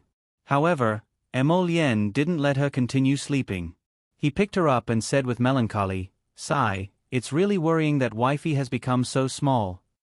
The little fellow's face flushed red and she couldn't say anything for a long time. "Jojo, what do you want to eat for breakfast?" "Shrimp dumplings and bird's nest porridge," the little fellow said expressionlessly. "Wow, hubby really understands wifey's heart. He's already prepared it for you." Although the little fellow didn't show it on her face, she was smiling on the inside. She pursed her lips and commanded, "Put me down." "That won't do. You're so short that even walking 2 steps is so slow. You're not even as tall as the basin rack. Hubby should wash you while carrying you. You're the short one. Your entire Mo family is short." Sir Jojo ridiculed in his mind and harumphed. "Put Sir Jojo on the stool." Emolienne held back his laughter and nodded reluctantly. He still obeyed and fetched a stool for the little fellow and placed it in front of the basin rack. The little stoic expressionlessly started washing up. As she washed, she roasted in her mind, "If I knew this would happen, I wouldn't have dug a hole for myself. Jojo, since you transformed into this appearance, why didn't you take the chance to escape?" "I was waiting for you." Auber wiped his face with a wet handkerchief and casually tossed it into the basin before jumping off the stool. Emolienne's figure flashed and arrived next to her. He stretched out his arm and pulled her into his embrace again. "Your husband prepared a sumptuous breakfast for you early in the morning. Are you happy?" Emolienne carried her out of the tent with a grin. His footsteps paused, and he lowered his head to whisper to her, "Chow Chow changed her mind and stayed because of those people from Little Lee Village, right?" Auber was silent for a while, but he still nodded. "If I don't show up, Omega Kotoku will most likely bring people to massacre the entire village." "Oh, why do you say that?" Emolienne's eyes flashed as she lowered her head to look at her little face. Auber's heart tightened, and he felt that his voice was a little hoarse. It was because she understood Second Chin's personality better than anyone else. Back then, they had been together for such a long time. Bits and pieces of memories could be blurry, but some of the pain engraved in the bottom of their hearts could not be erased. She didn't want to lie to Jojo's Ren. She didn't want to lie to him about anything, so she said, "Didn't I tell you before that I had a very long dream?" Emolienne's breathing subsequently tightened as he nodded his head. In my dream, he was there, that person. In my dream, Omega Kotoku was a very stubborn person. Although I wanted to leave the people of Shaoli village behind and escape by myself, it's not impossible. But in the end, I still can't gamble with so many people's lives. I know that person's personality. If it was him in my dream, he would have attacked. He would not hesitate to use the lives of the villagers to threaten me. I also thought about it carefully. Should I leave all of this alone, or should I stay for the sake of those villagers I don't know?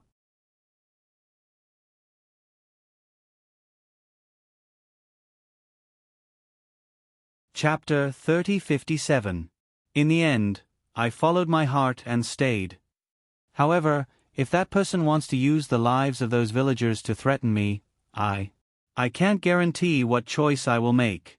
A large part of the reason she stayed behind for the sake of the old grandpa and Nyo was for the sake of these villagers. She was this kind of person. As long as someone showed her a trace of kindness, she would return it with 10 points or more. Moreover, she also had her own pride in her heart. She didn't want to implicate some strangers because of her. But now, something seemed to have changed, a bit from her previous life. Sir Jojo blinked in confusion as he recalled what Sir Omega Kotoku said to him. No matter what the past was, at least now, I want to get along well with you. Could they really continue to get along well? Alright, Jojo, don't think about it anymore. Emolien gently touched her forehead. I know what you will choose. You little fellow, who is stubborn but soft-hearted, will definitely choose to stay. I will support you no matter what you do. Emolien shook her body and said with a smile, just do what you want to do. Don't go against your heart. Arbor smiled at him. Jojo's lotus was the best. It was so easy to talk to Jojo's lotus. Morning, Jojo. Morning, younger sister. Sir Jojo turned around and saw Duan Yu and Mu Xingchen coincidentally walking over from outside the tent. When they saw them, they waved and greeted her. Sir Jojo's mood instantly brightened up. Who cares about those things that haven't happened yet? Why should I care so much about them?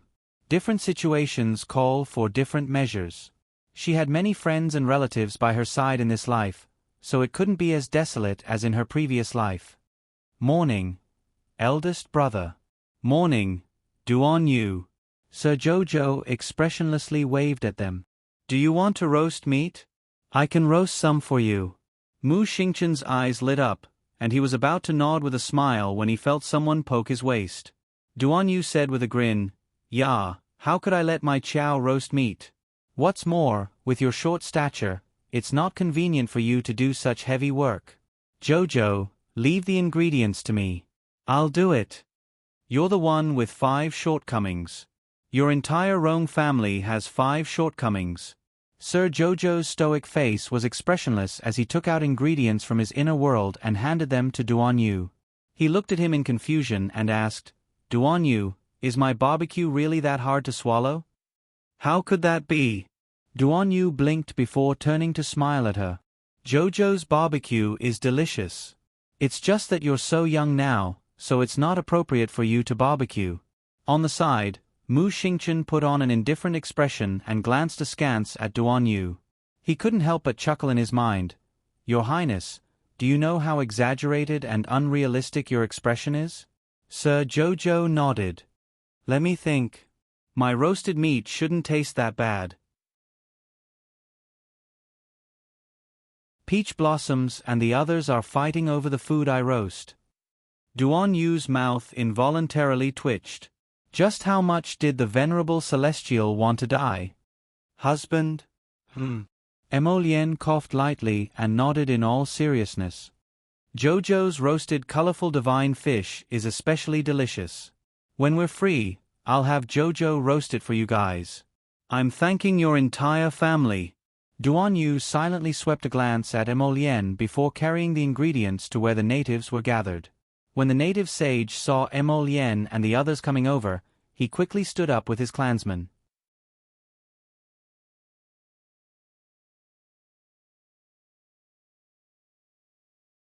Chapter 3058. The native female chief was deeply grateful, leading her clansmen to hurriedly thank Emolien and the others. Jojo, Darren, and the others naturally couldn't understand the native female chief, who was passionately chattering in front of them. Listening to the end, Jojo turned to look at Emolien. What did she say? She was praising your husband for his benevolence, for being the husband of the great divine province, and for having a beautiful wife, saying that the two of us are especially compatible.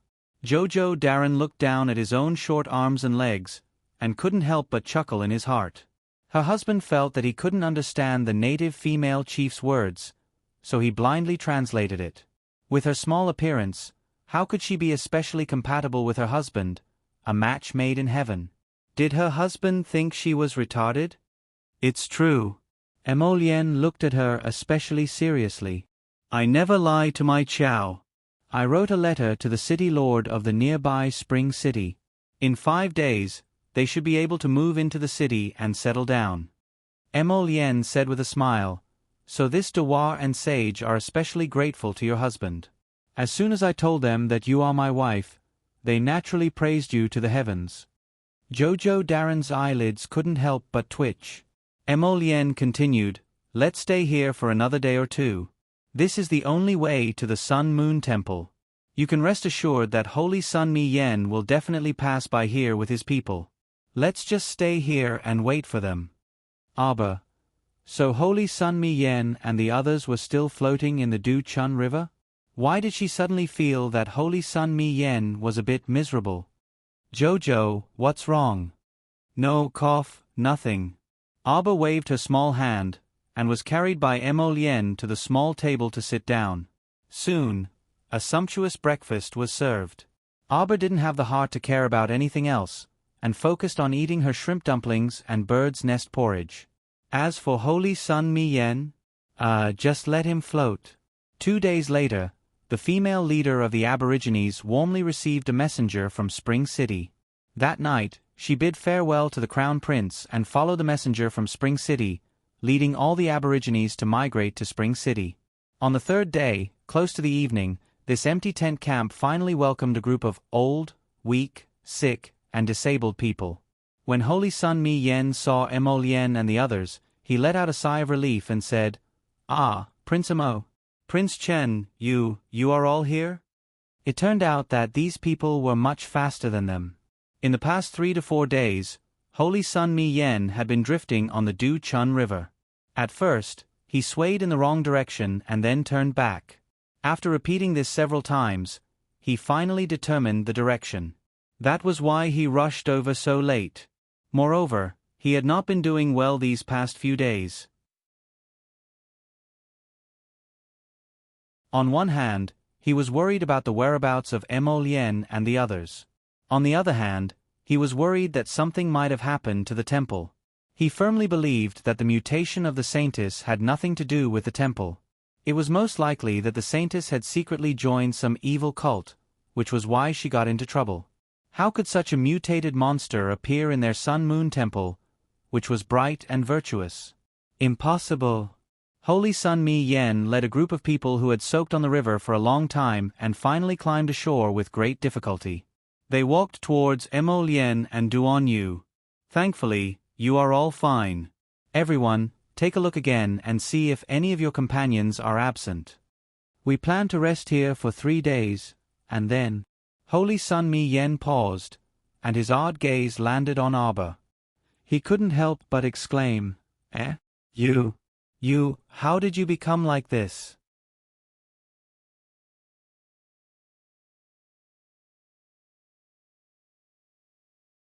Chapter 3059. Sir Jojo expressionlessly glanced at Holy Sun Mi Yen. Who are you? Prince Mo, Duan Yu, and Mu Xingchen couldn't resist twitching their mouths. This little fellow's tricks were quite deep. She pretended to be so serious, as if it was real. Holy Sun Mi Yen was evidently taken aback by this little stoic face, and he couldn't help but ask suspiciously, You? Aren't you Chow, Miss Chow? Nonsense. The little girl's face was cold as she said indifferently, Don't try to claim kinship with me. I don't know you, we don't know each other at all. Holy Sun Mi Yen glanced at Prince Amo before looking at Duan Yu and Mu Xingchen in confusion. You're the one spouting nonsense. Do you think I'm stupid? This stoic face of yours doesn't change no matter where you go. Do you think other people can't recognize you? Aber. She hurriedly turned to look at her husband and asked with a straight face, Is it true? Amo Lien tugged at the corner of her lips. It was truly difficult for her to restrain herself, but she nodded. Yes. Sir Jojo reflexively rubbed his face, feeling melancholy and vexed. It was simply baffling. So it was like this? The reason why Sir Jojo could be seen through at a glance every time was entirely because this little face was stoic? Stoic. Was it really so easy to recognize a stoic face? The little fellow looked at the crown prince in bewilderment before glancing at Duan Yu, who was stifling his laughter. She silently turned to Holy Sun Mi Yen and said, Holy Sun, your eyesight is quite good. Sir Holy Sun, F*CK, why did he inexplicably have the urge to burst into laughter? This child must be dim-witted. After being exposed, she still said such hilarious words. Aber also felt a bit stifled. If possible, he really didn't want to talk to this Holy Sun Mi Yen. The feeling of having your identity exposed at any moment was truly too unpleasant. Cough, cough, cough. Mu Xingchen hurriedly stepped forward to smooth things over for his little sister. By the way, Saint, have you seen our other teammates? At that time, everyone was floating around in the Du Chun River, so we didn't have time to care too much. The Holy Sun looked at Mu Xingchen with a sincere expression and said, Among your teammates, there are a few whose realms aren't particularly high. I reckon that they will float in the Du Chun River for a longer time. Everyone was speechless. Is Lord Saint not joking? Mu Xingchen also coughed and said, Since that's the case, let's do as the saint said and rest here for 3 days.